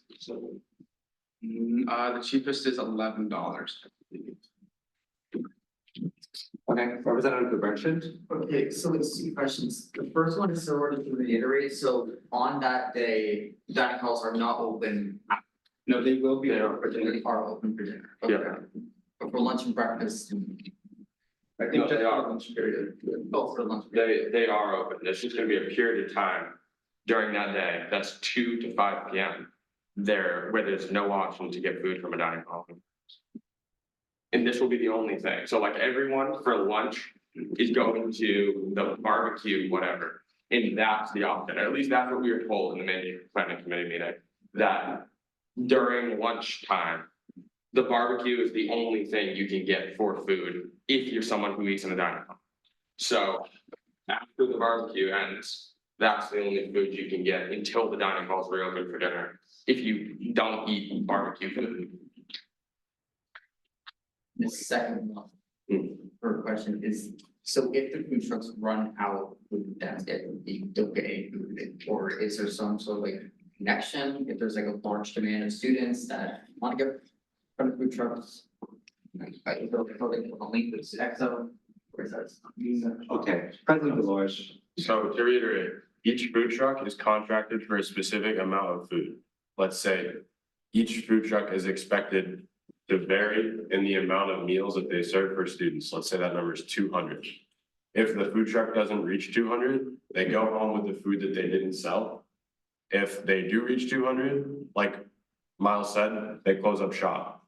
Student government in the contract signing process would know exactly what each food truck is contracted to sell. So like what specific meal they're supposed to sell and how many, and what the price is per meal, how many drinks, if drinks, and what the price is on drinks and how many of those. And then total, like with Maine state sales tax, labor and everything else, that's the price of the food truck. So that's kind of the funding process for each truck. This is something that student government has done in the past. Can we, actually, Lori, could you elaborate on kind of the precedent of the food trucks just a little bit? Sure. Or just Maine Day in general, for the past several years before COVID and then since. It was for the past 5 or 6 years, the president and SCC, so the president of student government and SCC were kind of in charge of a portion of Maine Day, whatever they chose for that to be. One year we did a zip line, another year we did a bunch of different food trucks and a zip line and, other various things, balls that you get in and knock each other out with, stuff like that. And so that's always kind of been up to SEC and the president and what part of Maine Day they wanted to be a part of. So this year, as the committee moved along, food trucks became kind of the thing that was lined up with student government. Obviously, some things went wrong with communication and verifying those things, but that's kind of, student government has always had some part of Maine Day. Some sort of sponsorship. I mean, several years ago, there was a big picnic on the mall and it was somewhere around $12,000 was the student government component of that with food trucks and a few activities. Obviously, the price of everything has gone up. So I think this is why we landed here. Excellent. Vice President Allen. Yeah, so checking the language on the financial policies, it does exclude divisions of student government technically from the 1250 per undergraduate, like student per meal. And says that that EDC should evaluate requests, with consideration to this guideline. Excellent. All right, are there any other questions about the food trucks? Seeing none, what is the committee's recommendation? 500 Octopaths. Vice President-elect Peterson? I move to accept the committee's recommendations. Second. If that's the pleasure of the Senate, that's adopted. We'll move into a period for discussion. Vice President Allen. Providing meals to people who are drinking drinks other than water is a form of harm reduction. Yeah. Any further discussion? Senator Waters? Having 5 food trucks is very important because about my freshman year, they only had 2. And the lines were so long and it was raining and I had a cast on my foot and my cast got so. That is technically debate. Oh. My bad. Isn't it debate? Having, yes. Oh, we're in discussion? I thought we were in debate. No, sorry. I am so sorry. But I love the sentiment. We'll get there. Sorry, I was like spaced off because I was looking at the number. Any further discussion on the motion? Yeah, Senator Bo? EDC did not know the total number of meals when we approved this through the committee. All right, any further discussion? Debate, and I'll hand it straight back to you. I'm so sorry to the Robert's Rules gods. Yeah, 5 food trucks is necessary because lines are annoying. Big lines. Vice President Chaplin. Yeah, I just want to jump off of what VP Allen said. 2 of the main reasons I think we were considering this in exec earlier in the year, I think we also had this discussion like in November, December. But firstly, we want to help like attract students to Maine Day and the activities that are going on campus because those are a lot safer than the ones that are happening at the Ave. And also alongside what VP Allen said, we do want to provide kind of a harm reduction service and help out like providing nutrients to people who probably need it that day for other things that they're consuming.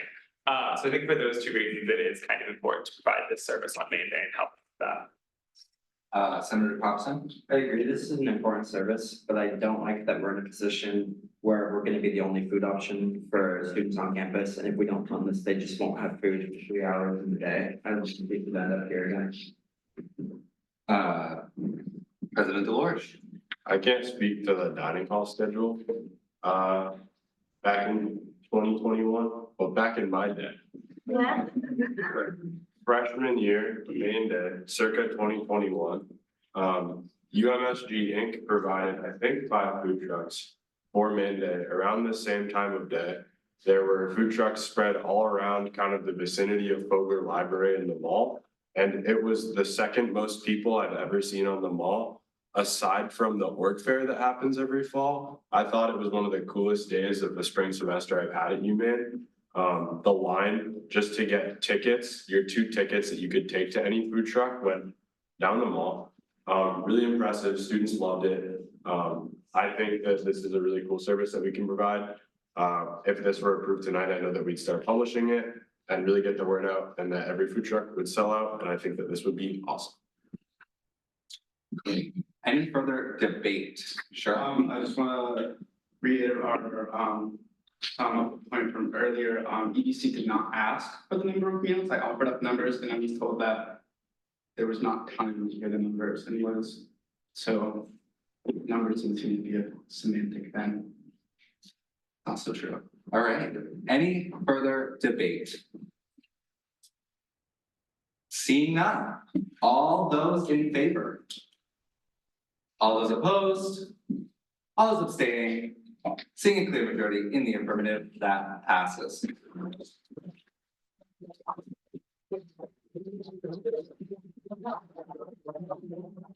All right, moving on to 45 EDC 67, an act to allocate funds to Renaissance for $1,020. Do we have a speaker? Excellent, thank you for waiting, we appreciate it. 65, please wait. No, I don't. I didn't. Oh.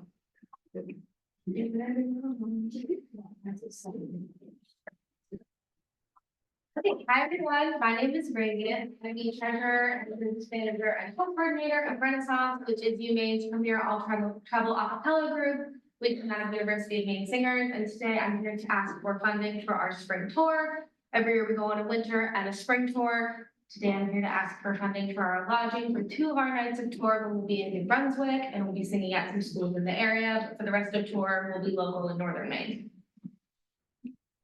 Perfect. All right. Are there any questions for our speaker, Senator Martone? Northern Maine meaning like what, where? So starting in the greater Bangor area, going up through Millinocket, Bolton, up to Caribou, and then over into New Brunswick. Vice President Allen. Can you provide a quick summary of the costs that Renaissance is, providing themselves? Yes, we are covering our own transportation costs. We take our own cars. Everyone's motor pool certified, so we pay for our own gas. We pay for our accommodations when we're local. We pay for our own food. Pretty much everything except for lodging, we're covering ourselves. Perfect. All right. Any further questions for the speaker? Representative Levesque. How many people are in Renaissance? There's 12, and we have 11 that will be traveling outside of Bangor on the tour. And Vice President Over. And how are you paying for lodging on the other few nights? Those 2 nights, we're either doing couch surfing locally with our members that have housing arrangements that are continuous. And then the second night of tour, we are staying with a local host family. Great. Any further questions? Seeing none, what is the committee's recommendation? 500. Senator Martone. I move to accept the committee's recommendation. Second. If that's the pleasure of the Senate, that's adopted. We'll move into a period for discussion. Debate.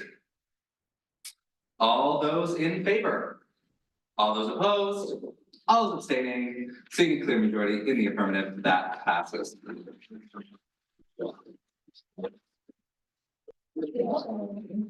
We will now move on, 45 SEBC 71, and act to allocate funds to SHAC for $2,268. Do we have a pair of speakers? Sorry, I didn't let you finish. No, you're good. You take the stage. Okay. Hello, everybody from a different angle this time. My name is Ashley. I'm the current treasurer of SHAC. I'm also the president of the UMA Japanese Club as well as the Asian Student Association. So I'm going to be talking about the multicultural formal. So the multicultural formal was previously an event hosted by ASA, the Asian Student Association. And through discussion with my officers this past semester, we thought it'd be a great idea to move this from an ASA event to something for SHAC. Just the idea of multicultural formal just seemed to fit the idea of SHAC a lot better than it might have for just the parameters of ASA alone. So yeah, and with that, I just wanted to prove that we did have the necessary guidelines to follow, whereas for SHAC, this is the first time we've come out of our preliminary stage in quite a while, so it may seem as though some of our events have not been. Let me continue. SHAC is a representative group that encapsulates the less than 20% of students who identify as biracial or people of color. So in addition to that, it also represents who choose to partake in learning about the languages, cultures, and the countries and places that represent those BIPOC people. So from being an ASA event, we were able to host over 100 people just from our club alone. And I would just like to state that our advertising was not as great as I would have hoped, which is why we had a new set of officers come in this year, which is why I'm even more optimistic about that. So our PR chair, Tiffany, she's done a great job with all of our other events thus far. And with the advertising in her hands, I believe that we can do an even better job than we did before that. So, so is it okay if I just go line by line what I got for those? Okay, perfect. So I also wanted to make another note that was mentioned through EDC. I, as the treasurer, will be the one handling the money for the decorations. I will be this Wednesday at our SHAC meeting taking recommendations for how the decorations are to be used from our 11 different clubs within SHAC, because I myself can't speak for the decorations that can be used for these different cultures that I don't personally represent. So that was kind of the idea of that. And in addition to that, for some other preliminary planning things, I've been in touch with Kathy Hill about the Buchanan Hall, which is available at the time that we proposed. As well as our plan for including a cash bar, which I was also able to mention at EDC, while that will be handled by the SHAC Association bank account. I just wanted to note that for the event management form for the campus groups, we already have the sober monitors, which can help with the risk management for alcohol consumption at an on-campus event. So Other than that, I just would like the opportunity to possibly reevaluate the amendment of our decoration budget from $380 to $150. And if I was allowed to continue. A point that was made in the EBC is that a lot of these clubs have the decorations already to propose for the event. And while that is true for some of them, I can personally speak for ASA, we do have decorations on hand that we can use for the event. Some of them are not as well, they don't have the decorations needed. And with the proposed budget, just the breakdown would be $14 per club with the proposed budget that was amended in EBC. So clubs like SAM and Japanese Club are some that were just recently reestablished as clubs, so they don't have any decorations to particularly provide for this event. So with the amendment of the budget, we found it to be a lot more difficult to not only make it fair for all clubs, but just ensure that to make sure that every club is being represented, that we can have the proper amount of decorations needed. Yes, sorry. You're still good. Closing. You're doing great, you're doing great. Advisor Sedilko. Do you know if this has been approved through event management yet? I've been in touch with Michaela. To my knowledge, it was still pending, but I have been shooting messages back and forth about some of our, the event, the Buchanan Hall, as well as the bar and other events. It's just, there's a moratorium on any more events on April 20th, because there's already like 25, including the spring football game, and the police have asked us not to accept any more events for that day. So I just want you to be aware of that, because there's already another formal on campus that night, and like I said, like 20-something other events. So just be aware of that, because I don't know that where they're at in the process. I put in Alan. Yeah, so in my email, that basically provided instructions for Senate tonight. I asked that you reach out to VP Ober, who has said there's a lot of multicultural decorations in the attic. Did you reach out to her? No, I did not, but that was kind of the point that I made, which I would have messaged to, or VP Ober, excuse me. Any further questions for our speaker? Vice, do you follow? I have a question for Julian. Do you know what decorations are in the attic? I mean, yes, in what capacity? I don't have necessarily a list of all of Shaq's clubs that I could go through to. Do I think there's enough decorations for the event that way or what is that the question? Like, I don't know. I mean, I think that there are a bunch of decorations up in the attic and that there are also decorations that ABPSC Lehman noted that are in the entertainment office, and I would love to have those be used before like we purchase new decorations. But that is something that, which is why I thought it was important for EBC to amend the amount down and not necessarily strike it entirely, because some of the clubs will have access to that, their decorations, should they reach out to me. Representative Guzman. Yeah, so a point of information, the attic, that location you're talking about with all the organizations who have decorations. Like I said, it's only actually kind of stated, it's only specific organizations. So like 3 organizations specifically, which is CAUSA, ASA has their decorations up there, and Halal. So the other, organizations that are a part of SHAC, the other 8 organizations do not have a holding space for their decorations upstairs. I have a question. What fundraising has SHAC done this semester? That's my first question. Well, I mean, we just kind of reestablished as an organization. So, and fundraising is pretty difficult when we're 11 separate identities that each are trying to fundraise for our own events. But we have discussed fundraising in general, especially the exec team. So, going into next semester, that's one of our big initiatives is to do funding, but it's like, how do we do that when each of our organizations' constituency is already made up of 11 governing organizations that do fundraising for themselves? And it's not fair to ask these organizations to be like, hey, give us 10% of your fundraising efforts and put it into SHAC. So it's kind of finding the way to navigate through that. And me, myself, as the president and my exec team, have kind of navigated through that. So it's like reaching out to different organizations for sponsorships and getting gift cards. As I stated once in EBC, I'd like to reinstate here that I have been reaching out to different organizations for kind of like a raffle coming into next semester. So I've got some really fun things lined up for that one. But for now, as a reinstated organization who is trying to recuperate from the 5 years of being dormant, it's really not,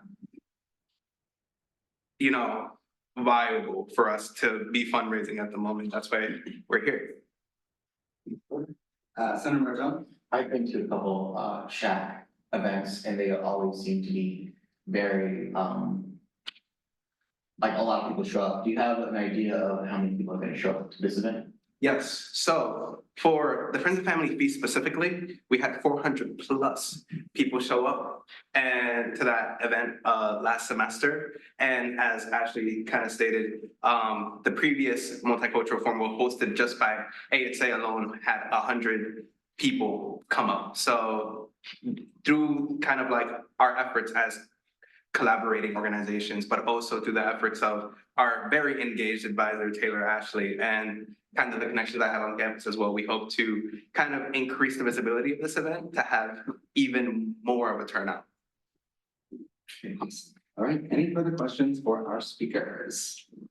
Yes, Senator Rocky. How much are you looking for decorations if there was to be amended in the way that you would want it to be amended? It's just the original request of $380. Any more questions? Seeing none, what is the committee's recommendation? 500 to pass as amended. VP-elect Peterson. I move to, I'm sorry. I move to accept the committee's recommendation. Second. If that's the pleasure of the Senate, that's adopted. We'll move into a period for discussion. Senator Rocky. Move to amend the resolution. That is a debate item, unfortunately. You're good. Any further discussion points? Seeing none, debate. Senator Rocky. Move to amend the resolution to allocate the original $380 for color decorations rather than $150. Second. If that's the pleasure of the Senate, that's adopted. We move into a period for discussion on the amendment. Debate. Senator Kemper. It was originally the thoughts of ABC during our discussion period yesterday to completely cut this line item because of the decorations that we have in the attic. But then it was talked about a little bit more and we recognized that a lot of your clubs don't have any decorations, so we sort of cut the amount down to the $150 in hopes that the clubs that already do have decorations wouldn't need any of that funding and that the funding could be split between the clubs that do need to buy decorations for the event. Vice President Miller. The other thought behind that was that, like Representative Guzman mentioned, these are 11 separate clubs that function entirely on their own as well as part of being in Shack, and that they host and decorate other events themselves. And that we were hoping that they could contribute as clubs because they haven't really done any fundraising. Even though they've been established for since last semester. And the clubs that make up Shack have been established for much longer than that as well. Senator Martel. I'm assuming that since you guys will Shack be getting new decorations for the club that weren't already established, that these decorations are probably going to be used for future events, not only like these types of Senator Waters. Yeah, I'd like to add on that. Since we're fixing club storage soon, hopefully, then that means that this $380 is a long-term investment and not this event investment, because soon club storage will be fixed and we won't have to do this next year because they'll already have the decorations. Vice President Chaplin. I just want to say I'd also be interested in amendment having like a stipulation that before they get the cultural decorations money, that they should meet with VP Ober or somebody else in the office to go through the different supplies that we do already have. And then we've had stored for years, so that we can make sure we don't buy duplicates. And if someone wants to make that amendment, do it after we're done with this amendment. Please. Any further debate on this amendment? Representative Blea. If the idea was to cut the amount with the idea that some of the clubs already have the money, it is cut. The proportion of that it was cut is a lot more than like the amount of clubs that have decorations, the amount that don't. It was cut, the ratio was off. And this would be, if you said it was 3 clubs who have stuff and 8 clubs who don't, that was not a cut of 8, 11 to 8, that's much lower. Senator Bowman. The clubs that do currently have decorations are some of the largest clubs within chat. They have the majority of people that would be attending the event. So that was just the copy that I had. I can also neither confirm nor deny that it's only those 3 clubs that have decorations, as no one has met with you yet to go through them. Any further debate on the amendment to the resolution? Seeing none, all those in favor of allocating the original amount that I can't specifically remember off the top of my head, $380 to decorations? All those opposed? Okay, all those abstaining? Seeing a clear majority, that amendment passes. We are now back to considering the resolution as amended. Senator Waters. I'd like to motion to add the stipulation that a member of SHAC is brought up to the attic to review the materials before the decorations is spent. How would I word that? That good? That works. Beautiful. If that's the pleasure of the Senate, that's adopted. Moving to a period for discussion on the stipulation. Debate.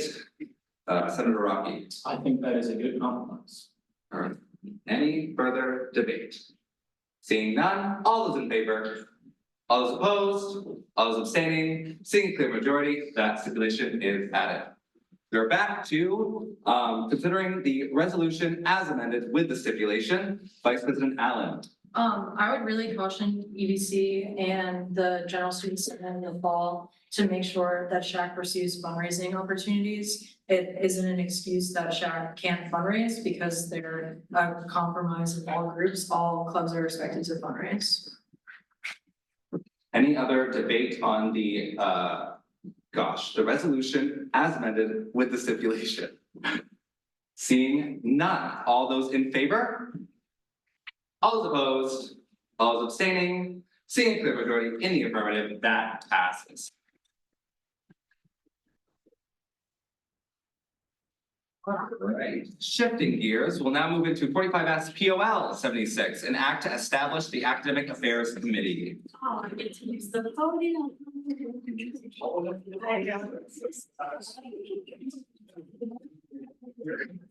Yeah. Wow. That makes you jump. Really, Lauren? Official minutes. Do you not love me? It's not that, it's just when you know. Really? They said I'm gonna leave at 8:14. Okay. Many moons ago, September, that's September 2023, there was something called the Representative to the Provost Council. It was a report, and it was a liaison position in our student government.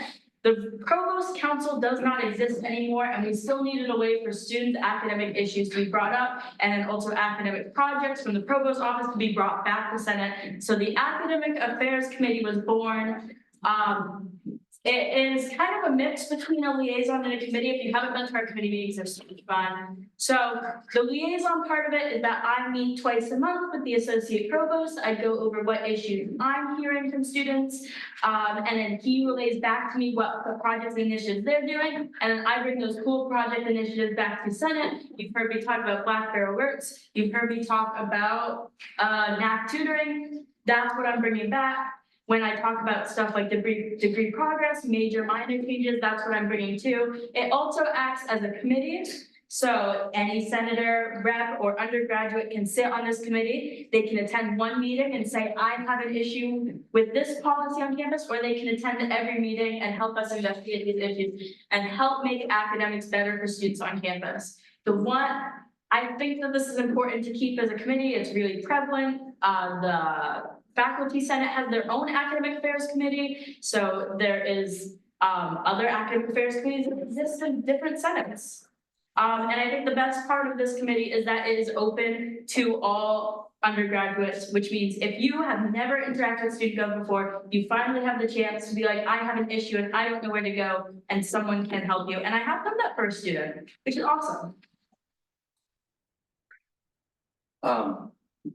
Is that it? Yeah. Awesome. Do we have any questions for our speaker, Senator Kemper? Just a quick clarification, this is to make the Academic Affairs Committee an official standing committee. Yes, I would be permanent. Excellent. You or the committee? The committee, maybe. Is that, okay, yeah, Senator Martel? Sorry, this question for you, Team Mills. Can you be so scroll all the way so I can see the top? Okay, thank you. Yeah, all the way down. All the way down, yeah, let's do both. Okay. Excellent. All right, any other questions for our speaker? Seeing, oh, did you have something? No. Okay. What is the committee's recommendation? 300 out to pass. Senator Martel? I move to accept committee recommendation. Second. If that's the pleasure of the Senate, that's adopted. Moving to a period for discussion. Debate. Representative Friend. As someone who works with non-traditional students on a daily basis, I can vouch for the need of an academic affairs committee. There's often times where we feel left out of the loop or something needs to be heard. I would highly recommend making this a standing committee.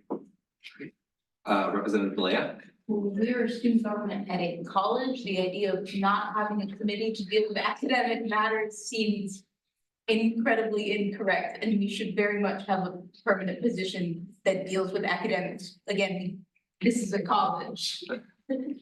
Representative LeBlanc. As someone who's the president of the Honors College, I've actually recommended people to come to the academic affairs committee meetings to be talking about the issues because it all overlaps in some way, and I definitely think that this is necessary to stay here for all of the points already mentioned, though I don't have to repeat them all over again. Any further debate? Seeing none, all those in favor? All those opposed? All those abstaining? Seeing a clear majority in the affirmative, that passes. We will move on to 25S, POL 77, an act to establish the Food and Dining Affairs Committee as a standing committee of student government. Special committee. No, we're really, let's just give it a special committee. Never mind, I got ahead of this. Wow, we need a different view over here. Okay, hi everyone. Gonna make this short because I'm not excited to do executive hours later and that'll take long. So, this is an act to reestablish it as a special committee. I think there's still a lot of work to be done in regards to food and dining and working with Sodexo.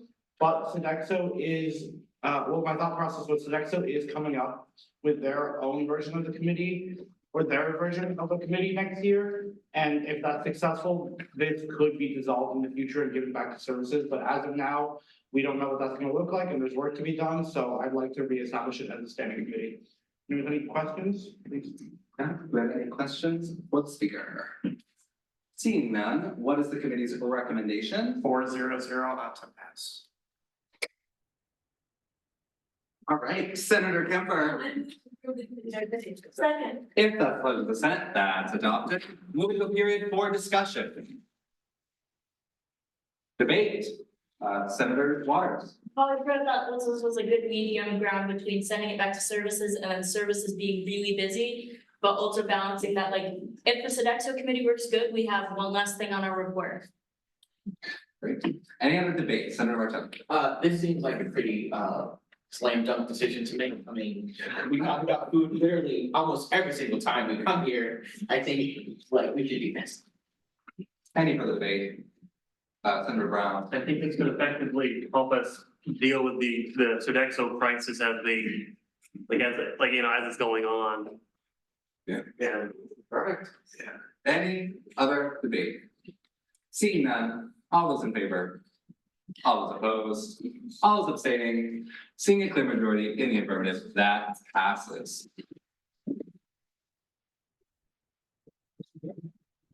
So this one comes with a little bit of discussion. I think we can see it. Can we get back to the agenda? Oh, yep, I got you. Thank you. So currently on our new business, we have nominations for the Student Mental Health Committee as it had fallen vacant due to the stepping down of our feminist collective chair. And it was a discussion on whether or not I was gonna leave it up to Senate if we wanted to fill this for the next 2 weeks or not. I haven't seen this committee be taken and anything done with it all year. And it keeps swapping hands, so I figured I would also offer the option to table, but again, it is totally up to you, so I want to do an informal vote. Or actually, yeah, no, I'll just leave it to that. Yeah, VP like Peterson. I move to table nominations for the Student Mental Health Committee Chair until the second Senate meeting of the fall 2024 season. Second. All right, if that's part of the Senate, that's adopted. Moving to a period for discussion on the thing. Senator Martello. This seems like a problem for future senators. That's debate, but VP elect. I'm, as the poly pro chair, I took it upon myself to write the resolution that would like revive this as a special committee. But that was right, like literally 5 minutes after I finished it was when I got the news of the developments happening, and so I decided to hold off on it. And yeah, I'll leave it there. Excellent. Any further discussion? We're moving to debate. Representative elect. I think a committee like this needs to have the time to reestablish itself. I think that tabling it is the best course of action, even for people who are very interested in it. Due to the fact that there are only a couple of weeks left in the semester, there is not much to get done, and anybody that could help you get things done is going to be too busy because of every other commitment that every single one of us at this table has at the moment. So I think that doing this is the smartest course for all of us. Right. Any new points of debate? Senator Stewart? I agree with that. Not a new point. I guess, in a way, VP elect Pearson. This is also a special committee that has been in the Senate longer than I have, and that's really saying something. So the next Senate session should have the time to reevaluate it as they see it. Great. Any further debate on the motion to table? Seeing none, all those in favor? All those opposed, all those abstaining, seeing a clear majority, that passes. All right. So we are now going to be entering executive session. All non-official members of UMSG, please vacate the room and the clerk will call the roll.